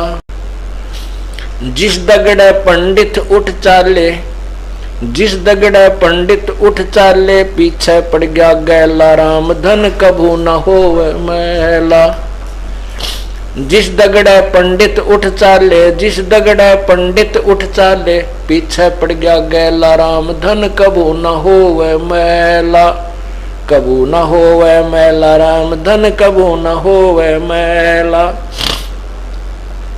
औगट घाटी पंथ विकट है, औगट घाटी पंथ विकट है, जहां हमारी सैला, राम धन कभू न होवे मैला, कभू न होवे मैला, राम धन कभू न होवे मैला।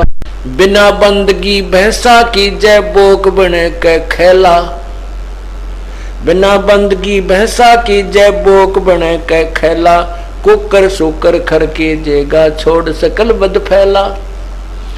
अब परमात्मा बार बार कहते हैं, उनको कोई शौक नहीं था। क्या बताते हैं कि उस परमात्मा की सच्ची भक्ति को याद करो, सच्चा नाम जपो, वो राम धन कभी मैला नहीं होता, कभी कमजोर नहीं पड़ता। और उसके करने के लिए, उस भक्ति करने के साथ साथ उसके ये बुराइयां भी आपने त्यागनी होंगी। कहते कुकर सुकर खर कीजिएगा, छाड़ सकल बद फैला, और बिना बंदगी भैंसा की जय बोक बने कै खेला। बगैर भक्ति के ना जाने कि नाना प्रकार के प्राणियों की जोनियों में जाएगा। घर ही कोस 50 पड़ते हैं जो तेली के बैला, और पोसद भांग तमाकू पीवे मूर्ख मुख से नाला। पोसत भांग तमाकू पीवे मूर्ख मुख से नाला। कहते ये पीन खान की वस्तु नहीं है, इनको मत छूना। 86 की 600 दम है निस्वा सर तू लैला, गरीबदास सुन पार उतर गे अनहद नाद गुरेला।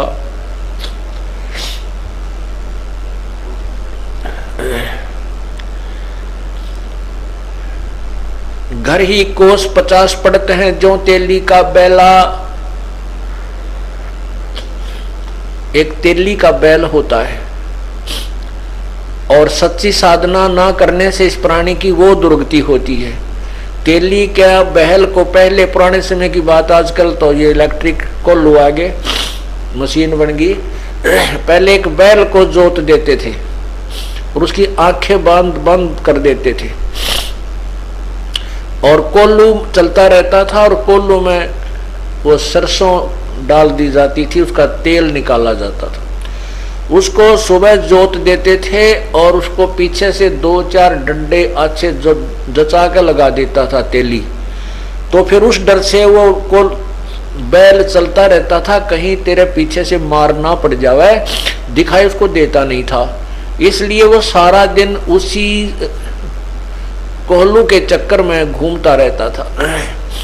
तो परमात्मा हमें यही संज्ञा दे रहे हैं कि जो भक्ति नहीं करता, इस 184 जूनी के कोल्लू में तू चलता रहेगा और इतना कष्ट उठाता रहेगा। तेरी आंखें बंद कर दी है काल ने, और ऊपर से पीड़ा दे रहा है और तू समझता नहीं।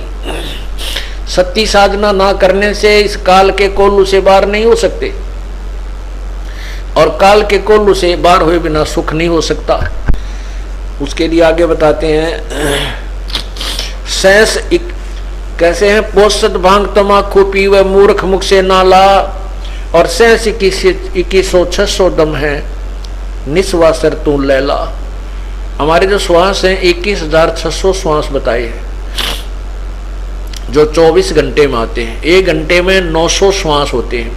तो परमात्मा कहते हैं कि तू दिन रात 21,600 जो श्वास है, इनमें ज्यादा से ज्यादा परमात्मा की सुरती लगा, उस सतनाम का जाप कर।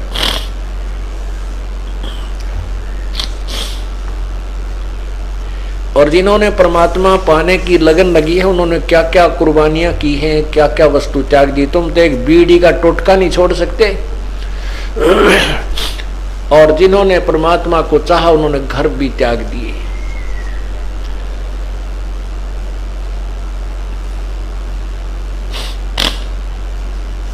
आत्म राम बिनानी हमरे आत्म राम बिनानी, जो जाने सोए पहचाने वो गावे अनहद बाणी।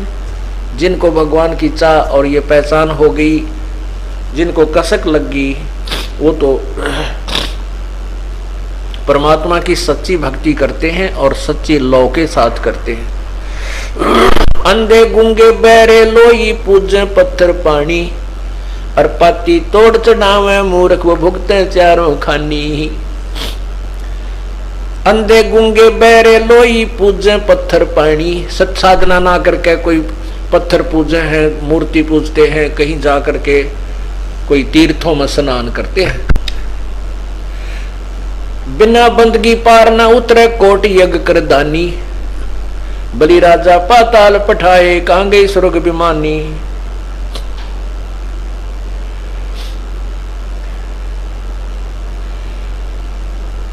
18 लाख तुरा जिन छाड़ा 16 सेंस पटरानी, बलक बिलायत त्याग गए वो देख अदम सुल्तानी। पीर कबीर मिले हैं मालिक खालक खालक पर कुर्बानी, गरीब दास व ऐसे साहिब सुनो शब्द सैदानी।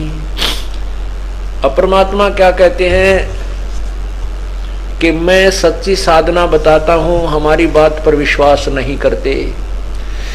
कबीर इस संसार को समझाऊं कै बारे, पूछ जो पकड़े भेड़ की ये उतरा चावे पारे।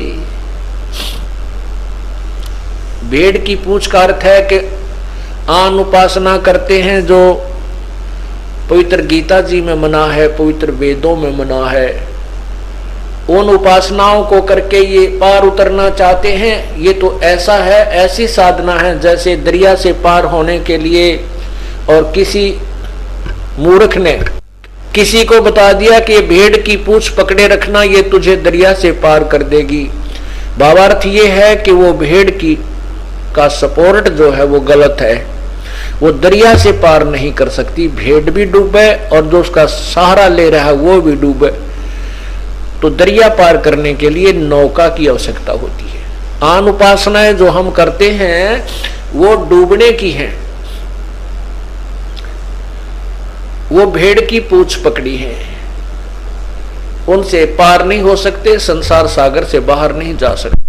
कबीर तीरथ कर कर जगमुआ ओड़ा पानी नावे, राम नाम जप्या नहीं ये काल घसीटे जावे। एक एक वाणी में कितनी ऑथेंटिसिटी है, कितनी सच्चाई भरी है परमात्मा की वाणी में। और जिसको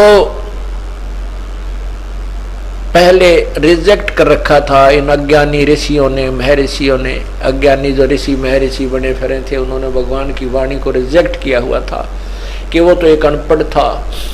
कबीर तो एक अशिक्षित था, वो क्या जाने वेदों और शास्त्रों के बारे में, लेकिन परमात्मा सर्वज्ञ थे, वो सब सदग्रंथों के जानकार थे। अब इस वाणी को प्रमाणित करते हैं, तीर्थ कर कर जगमुआ उड़ा पानी नावे, राम नाम जप्या नहीं वो काल घसीटे जावे। अब तीर्थों पर जाते हैं, 68 तीर्थ स्नान कर ले उसका बेड़ा पार हो जा, चारों धामों पर चला जा उसका बेड़ा पार हो जा। परमात्मा कहते हैं उनका तो बेड़ा गर्क होगा। अब थोड़ी सी तीर्थों की जानकारी देते हैं आपको, और अपने ही पवित्र पुराणों के अंदर ये आपको देखने को मिलेगा। परमात्मा कहते हैं तीर्थ कर कर जगमुआ उड़े पानी नहाए, राम नाम जप्या नहीं फिर काल घसीटे जा। अब तीर्थ किसे कहते हैं? तीर्थ एक तो वो कहलाता है जहां पर किसी साधक ने अपनी कोई साधना की और वो साधना करके चला गया, जहां भी उसने जो जिस भी देव की पूजा की उस देव के लोक को प्राप्त हुआ, उसी प्रकार की उसको मुक्ति होगी। अब जिस स्थान पर उसने साधना की थी वहां कुछ नहीं है। जैसे एक अमाम दस्ता होता है, अमाम दस्ता होता है वो दवाई दुई कुटाने लोग का उखड़ सारे 1.5 फुट का डंडा होता है, उसमें ऐसे चोट मार मार के, तो वो हमाम दस्ता समझो एक तीर्थ स्थल है। जैसे हमाम दस्ते में दवाई, जैसे एक पड़ोसी ने किसी का हमाम दस्ता मांग लिया और उन्होंने अपनी जो भी उसमें सामग्री कूटनी थी वह कूट काट कर उसको साफ करके धो कर और उनका वापस भिजवा दिया, और उन्होंने अपनी चारपाई के नीचे सरका दिया। अब जब वो उस कमरे में प्रवेश करते हैं तो उनको महक आती है, महक आती है, और वो महक आती है तो वो सोच रहे हैं ये महक कहां से आ रही है।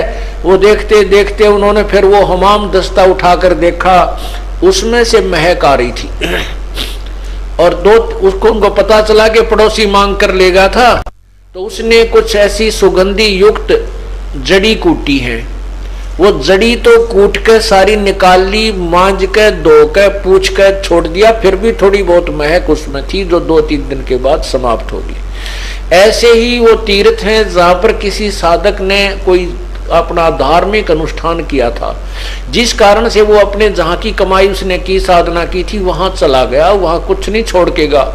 हाँ, वहां रहने से उस स्थान को कुछ दिन साधक रहता है तो कुछ दिन तक उसकी कुछ वहां झलक रहती है, बाकी कुछ दिनों के बाद वो वहां भी कुछ नहीं रहता। तो हमने उस तीर्थ स्थल को देखने मात्र से मोक्ष नहीं होगा। उस तीर्थ स्थल वाला काम जहां पर उस साधु ने, संत ने किया था, हम कहीं भी कर ले हमारे लिए वो तीर्थ बन जाएगा। जैसे हम सतलोक आश्रम करौथा में, सतलोक आश्रम बरवाला में अपनी वो साधना कर रहे हैं तो हमारे लिए ये तीर्थ हो गया। हम अपनी क्रिया, अपनी भक्ति करके, चाहे हम घर पे कर रहे हैं, हम उस अपनी साधना भक्ति को करके सतलोक चले जाएंगे। हम ये क्रिया करें नहीं और वहां किसी ने कोई बैठ कर साधना की उसको देखने जाएं तो हमें क्या लाभ होगा? नथिंग, बिल्कुल कुछ नहीं। जैसे ये दास सत्संग करने जाते थे शहरों में, जगह जगह, वहां पर भोजन भंडारा होता था, खीर बनाते थे, हलवा बनाते थे, और चलते समय वो ईंटों के जो चूल्हे होते थे उनको छोड़ जाते थे, भट्ठी बनाते थे उनको छोड़ जाते थे, आगे जाके और तैयार कर लेते थे। तो पुण्यात्माओं, कोई व्यक्ति कहे कि आजा तुझे वो स्थान दिखा के लाऊं जहां पर सत्संग होता था और जहां पर हलवा खीर बनाई जाती थी, तो वो दिखाने जाता है, उस भट्ठी को भी दिखाता, देख यहाँ खीर बना करती, यहाँ हलवा बना करता, यहाँ स्टेज थी, यहाँ महाराज जी सत्संग करा करते, ले भाई बेड़ा पार हो गया। नहीं, अब वो तो वहीं जाना चाहिए जहां वो सारा साजबाज हो, जहां सत्संग हो रहा हो, खीर भी बन रही हो, हलवा भी बन रहा हो, वहीं जाने से लाभ होगा, संत के वचन सुनने से। उस केवल भट्ठी को देखने से और उसकी शाबाशी और वाह वाह करने से कोई लाभ नहीं होगा। इसी प्रकार जो तीर्थ स्थल है वो तो एक हमाम दस्ता या केवल खाली भट्ठी है, वहां कोई लाभ नहीं होगा। हाँ, अगर वहीं जाकर साधना करनी है तो वो साधनाएं करनी पड़ेगी, चाहे वहां बैठ कर कर ले, चाहे वहां कर, लेकिन वहां बैठेगा कितने दिन, फिर धंधा करना, हठ योग। तो संतों ने जो मार्ग बताया है कि अपना काम भी कर और राम भी भज। एक तो ये होता है तीर्थ, और कुछ ऐसे तीर्थ है जहां पर कोरी बकवाद करी उनने और उनको कहते हैं वहां जाने से बेड़ा पार हो जाएगा। वो तो एक यादगार बनाई गई थी कि यहाँ पर ऐसी ऐसी क्रियाएं हुई थी। अब क्या दिखाता हूं आपको, श्री ब्रह्म पुराण, इसके अंदर तीर्थ कैसे बने, तीर्थ किसे कहते हैं।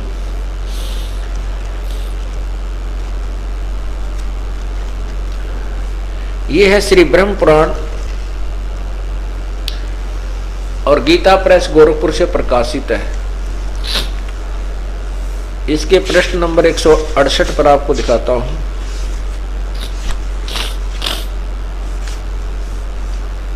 ये देखिएगा,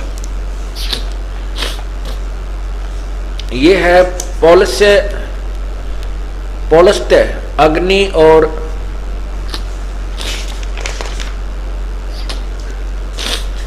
ये देखिएगा प्रश्न नंबर 167 पे, यह है श्वेत तीर्थ, शुक्र तीर्थ और इंद्र तीर्थ का महात्म्य। हम आपको शुक्र तीर्थ कैसे बना ये दिखाते हैं। 168 पृष्ठ पर देखिए, गौतमी के तट पर जहां भगवान महेश्वर की आराधना करके शुक्राचार्य ने, शुक्र माने शुक्राचार्य ने विद्या पाई थी, वह स्थान शुक्र तीर्थ कहलाता है। और मृत्यु और संजीवनी तीर्थ भी उसका नाम है। अब ये स्पष्ट है कि गौतमी के तट पर, उत्तर तट पर, जहां भगवान महेश्वर की आराधना करके शुक्र ने विद्या पाई थी, शुक्राचार्य ने गौतमी नदी के किनारे पर बैठकर अपनी वो विद्या प्राप्त की थी, साधना की थी, इसलिए वो शुक्र तीर्थ कहलाता है। तो वहां जाने से हमने क्या लाभ होगा? उसने तो वहां बैठकर वो अध्ययन किया था, वहां पर कोई प्रैक्टिकल किया था, तो हमने भी प्रैक्टिकल ही करना होगा। अब आगे देखिए, अब देख कमाल की बात है। अब हमें शर्म आती है तीर्थों की महिमा बताते हुए। ऐसे तीर्थ हैं। अब आपको तीर्थों के बारे में बताते हैं, हमने शर्म आती है। ये देखो एक ऐसी, इसे उदाहरण है एक दो, और जिनको तीर्थ मानकर वहां हम जाते हैं स्नान करने के लिए और उनसे मोक्ष होता है। इसमें लिखा है ब्रह्म पुराण में कि सुपर्णा संगम, पुरोरा तीर्थ, पंच तीर्थ, समी तीर्थ, सोम आदि तीर्थ तथा वृद्धा संगम तीर्थ की महिमा।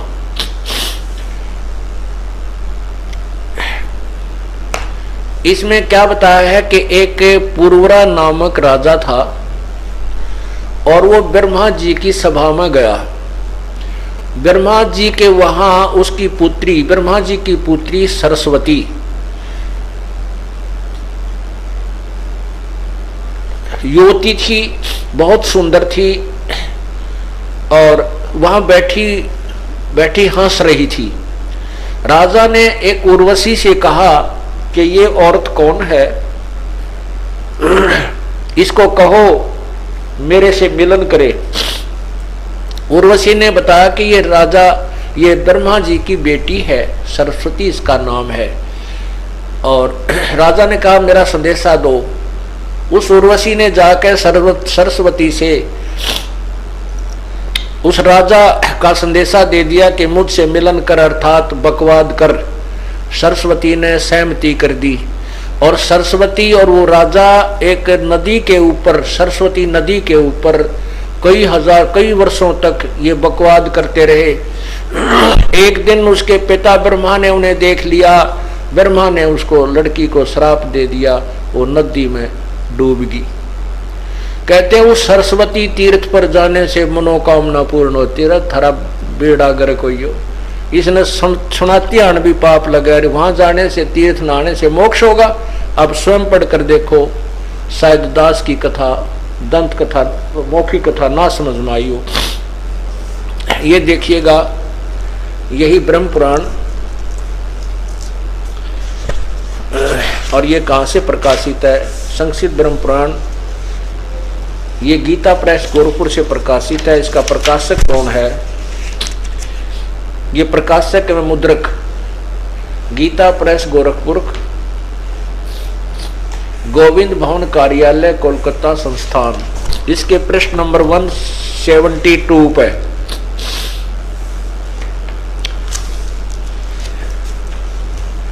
यहां लिखा है, ये देखिएगा।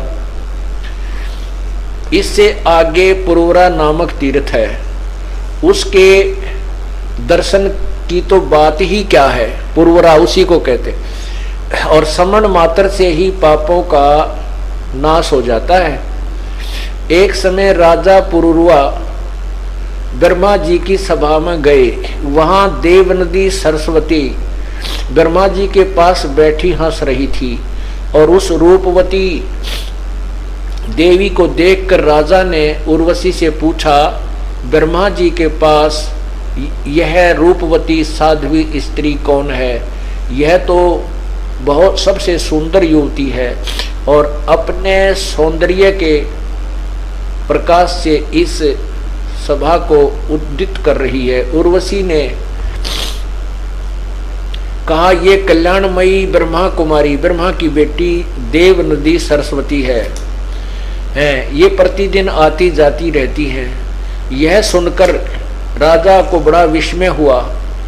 उन्होंने उर्वशी से कहा, इसको मेरे पास बुला लाओ। उर्वशी ने जाकर राजा का संदेश सुना दिया। सरस्वती ने स्वीकार कर लिया है तथा अपनी प्रतिज्ञा के अनुसार वह पुरोरा के पास आई। राजा ने सरस्वती नदी के तट पर उसके साथ अनेकों वर्षों तक विहार किया। जल्दी ना कर। यह देख मैंने यह देख, मैंने, ब्रह्मा जी कह रहे, मैंने सरस्वती को साप दे दिया। मेरे साप के कारण वह मृत्यु लोक में कहीं लुप्त हो गई है और कहीं दिखाई देती है। जहां सरस्वती नदी गंगा में मिली है, वहां पहुंचकर राजा पुरूरा ने तपस्या की और महादेव जी की आराधना करके गंगा जी के प्रसाद से संपूर्ण अभीष्ट प्राप्त कर लिया। तब से उस स्थान का नाम पुरूरा तीर्थ, सरस्वती संगम और ब्रह्म तीर्थ पड़ गया। वहाँ सिद्धेश्वर नाम से प्रसिद्ध महादेव जी रहते हैं। वह तीर्थ समस्त कामनाओं को देने वाला है। अब बोलो, अब जहां वो सरस्वती लड़की नदी गंगा में डूब कर मरी थी, कहते हैं वहीं जाकर पुरवरा ने उसकी प्राप्ति के लिए फिर महादेव जी की तपस्या की।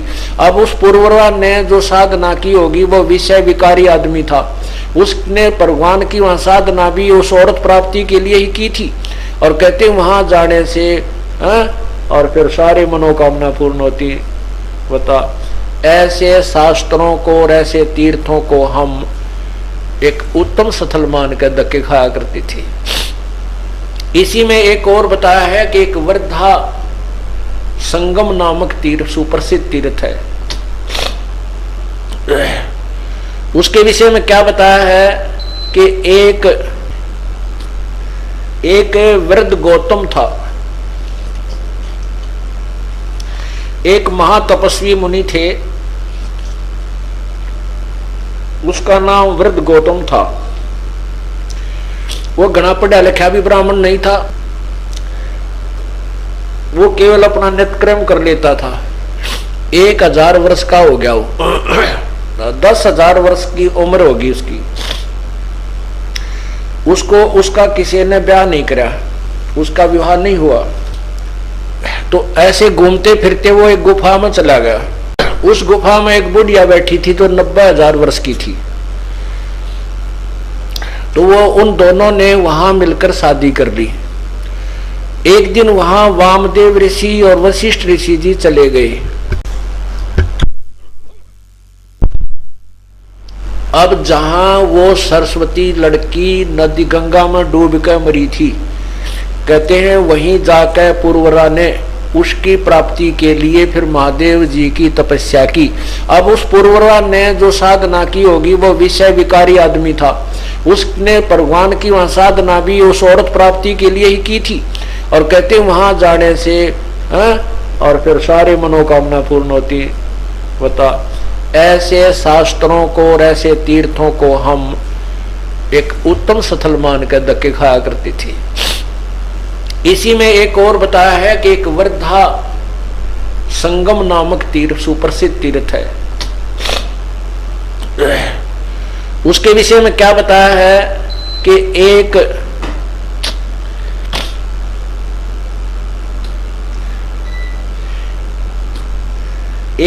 वृद्ध गौतम था, एक महातपस्वी मुनि थे, उसका नाम वृद्ध गौतम था।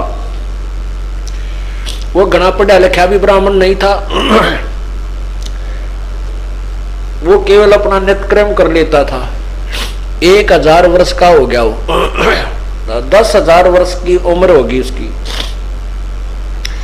उसका किसी ने ब्याह नहीं करा, उसका विवाह नहीं हुआ। तो ऐसे घूमते फिरते वो एक गुफा में चला गया। उस गुफा में एक बुढ़िया बैठी थी तो 90,000 वर्ष की थी। तो वो उन दोनों ने वहां मिलकर शादी कर ली। एक दिन वहां वामदेव ऋषि और वशिष्ठ ऋषि जी चले गए। उन्होंने उनका मजाक कर दिया कि ये तेरी माँ है कि तेरी दादी। अब उसने वो वामदेव ऋषि और वशिष्ठ ऋषि चले गए उस गुफा में। उन्होंने मजाक कर दिया कि ऋषि जी ये तेरी माँ है कि तेरी दादी। तो उनको बड़ा शर्म आई। तो उन्होंने कहते हैं फिर एक गंगा के गौतमी गंगा के पास जाकर के कई हजार वर्षों तक तप किया। फिर वह गंगा प्रसन्न हुई, उनसे वर मांगा। तो उसने कहा कि तुम इस पर जल छिड़क दो। हाँ, भगवान शिव जी प्रसन्न हो गए, गंगा के तट पर साधना की और कहा कि उस गौतम से कहा कि आप अपने मंत्र पढ़ के अपनी पत्नी पर जल छिड़क दो, ये युवती हो जाएगी। ऐसा ही हो गया। और फिर ऐसे उस वृद्धा से ने तपस्या की, उसने अपने मंत्र से अपने पति पर जल छिड़क दिया, वो भी युवा हो गया। अन्यों कहे फिर हजारों वर्षों तक उन्होंने वहां विलास किया। कहते हैं उस तीर्थ पर, वर्धा नाम का तीर्थ है, सिद्धेश्वर नाम का वह भगवान रहता है, वहां जाने से मोक्ष होता है। अरे तेरा गजब हो। अब उन्होंने साधना की तो विषय विकार प्राप्त करने के लिए, और वहां हम जाएं और नहावें और हमें जाते ही भगवान मिल जाएगा। तो इसलिए भगवान कहते हैं तीर्थ कर कर जगमोया उड़ा पानी नाम, राम नाम जप्या नहीं फिर काल घसीटे जावे। काशी काठे घर करो चाहे पीवो निर्मल नीरे, मुक्ति नहीं सतनाम बिना कह रहे साहिब कबीर। चाहे काशी कैसे चाहे गंगा काठे घर करो, चाहे गंगा के किनारे रहने लग जाओ और डेली उस पानी को पीते रहो, कभी मोक्ष नहीं हो सकता। मोक्ष होगा सच्चे नाम तय। अगर इस गंगा जी में स्नान करने से मुक्ति होती तो गीता जी में अवश्य इसका प्रमाण मिलता। गीता जी में कितना जिक्र भी नहीं है कि गंगा में नहाने मात्र से जीव का कल्याण होगा या उस जल पान करने से मोक्ष हो जाएगा। तो पुण्यात्माओं, ये साधना है जो हम गलत किया करते थे। अब इतना थूक बिलोक है, इतने प्रमाण देकर आपके उस पुराने रंग को, जो गलत रंग पेंट हो चुका है, वो गलत साधना का, लोक वेद का, ये जो सारा ज्ञान सुनाया जाता है, ये रेग मार लगाया जा रहा है। और ये रेग मार आपके इस पुराने ज्ञान में उतार देगा और नया ज्ञान इसके ऊपर अब पेंट हो जाएगा। ये ओरिजिनल पेंट होगा, कभी नहीं उतरेगा। और ज्ञान सब ज्ञानड़ी, कबीर ज्ञान सो ज्ञान, जैसे गोड़ा तोब कहा करता चले मैदान। और ज्ञान सब ज्ञानड़ी। अब इन पुराणों को हम पता नहीं क्या समझा करते। अब इनमें देखो क्या क्या साधनाएं बता रखी है जो आत्म कल्याण की नहीं है। तो पुण्यात्माओं, कोई सौभाग्य है आपका जो भगवान ने ये अमृत ज्ञान का खजाना खोल दिया आपके लिए, और आपके वो आंखें बन गई इसको पहचानने की। आपको समय भी दिया परमात्मा ने, ये लेक्चर अटेंड करने का, ये सत्संग सुनने का आपको समय दिया। ये भी मेर कबीर परमात्मा की है। नहीं यू काल तो एक मिनट की फुर्सत नहीं लगने देता और ना जाने कब यहां से कड़च कर देगा। अब तो किसी को एक समय का, एक मिनट की फुर्सत नहीं है, क्योंकि हानि हो जाएगी, घर में नुकसान बन जाएगा और यो शरीर ही ना जाने किन कारणों से नष्ट हो जाएगा। और फिर वो काम भी रह गया, वो मकान भी रह गया, दुकान भी रहेगी, और आप गधा बनकर वहीं घूम रहा है। तो ये समय आपको निकालना पड़ेगा। इस जन्म में निकाल लो, चाहे किसी फिर को भी जन्म मिला मनुष्य का, तब निकाल लो, और बात बनेगी आपकी ये भक्ति करने से ही। सतलोक जाने से आपका पीछा छूटेगा। वहां पर हमारा ये सब ऐसा ही मनुष्य जीवन है, सारी व्यवस्था ज्यों की त्यों है, लेकिन वह मृत्यु नहीं है। वहां रोग कष्ट कोई नहीं है, और वहां कोई गर्मी नहीं है, बहुत सुंदर स्थल है। वहां पर प्रत्येक चीज भरी रहती है, हर तरह की सुविधाएं हैं। वहां बहुत प्रकार के अमृत आहार हैं। यहाँ पर जो गाने बजाने होते हैं ये तो उसके पासंग भी नहीं है। अर्थात वहां जो आनंद है, जो सुख है, ये किसी ब्रह्मांड में नहीं है। तो उस सुख को हम त्याग कर यहाँ नकली गाजे बाजे बना, बैंड बाजे बना, उससे अपने मन को रिझाना चाहते हैं, आत्मा को प्रसन्न करना चाहते हैं। कुछ दिनों के बाद ये आत्मा, ये मन उसको रिजेक्ट कर देता है क्योंकि वो वास्तविक सुख नहीं है इन गाने और बजानों में जो हम वहां सुना करते थे, जो सतलोक में सुना करते थे। वो वहां की प्रत्येक वस्तु न्यारी है। वहां बहुत बड़ा विस्तार लिखा परमात्मा ने कि नूर तेज नूर के वहां बाजे बाजे और नूर तेज की पद्मनी नाचे, यानी सब सुविधा, सब सुख, वो सथाई सुख और सारा आनंद सतलोक के अंदर है। वहां जाकर हम यहाँ चाहते हैं जैसे सिनेमे बना लिए, 3 घंटे बैठ कर टीटी पाक जावा, 20-30 रुपये खराब करा हुआ है और 3 घंटे मतलब हो और बाहर आते फिर वह रिक्शा तैयार चला भाई, आते ही फिर वह मजदूरी। बताइए के सुख हुआ 3 घंटे बकवास देखे, और वो भी बनावटी नकली। तो हम वहां सतलोक में सदा सुखी रहेंगे। वहां कोई काम नहीं है, यहाँ कोई काम करना नहीं चाहता, मजबूरी में करना पड़ता है। और सुख सारे चाहे हम, हर सुविधा प्राप्त हो जाए, रिमोट बना लिए, लेटे लेटे टीवी चला लें, लेटे लेटे जो ना सीडी प्लेयर चला लें, ऐसी व्यवस्थाएं बना ली। तो यहाँ तो फिर भी काम करना ही पड़ेगा।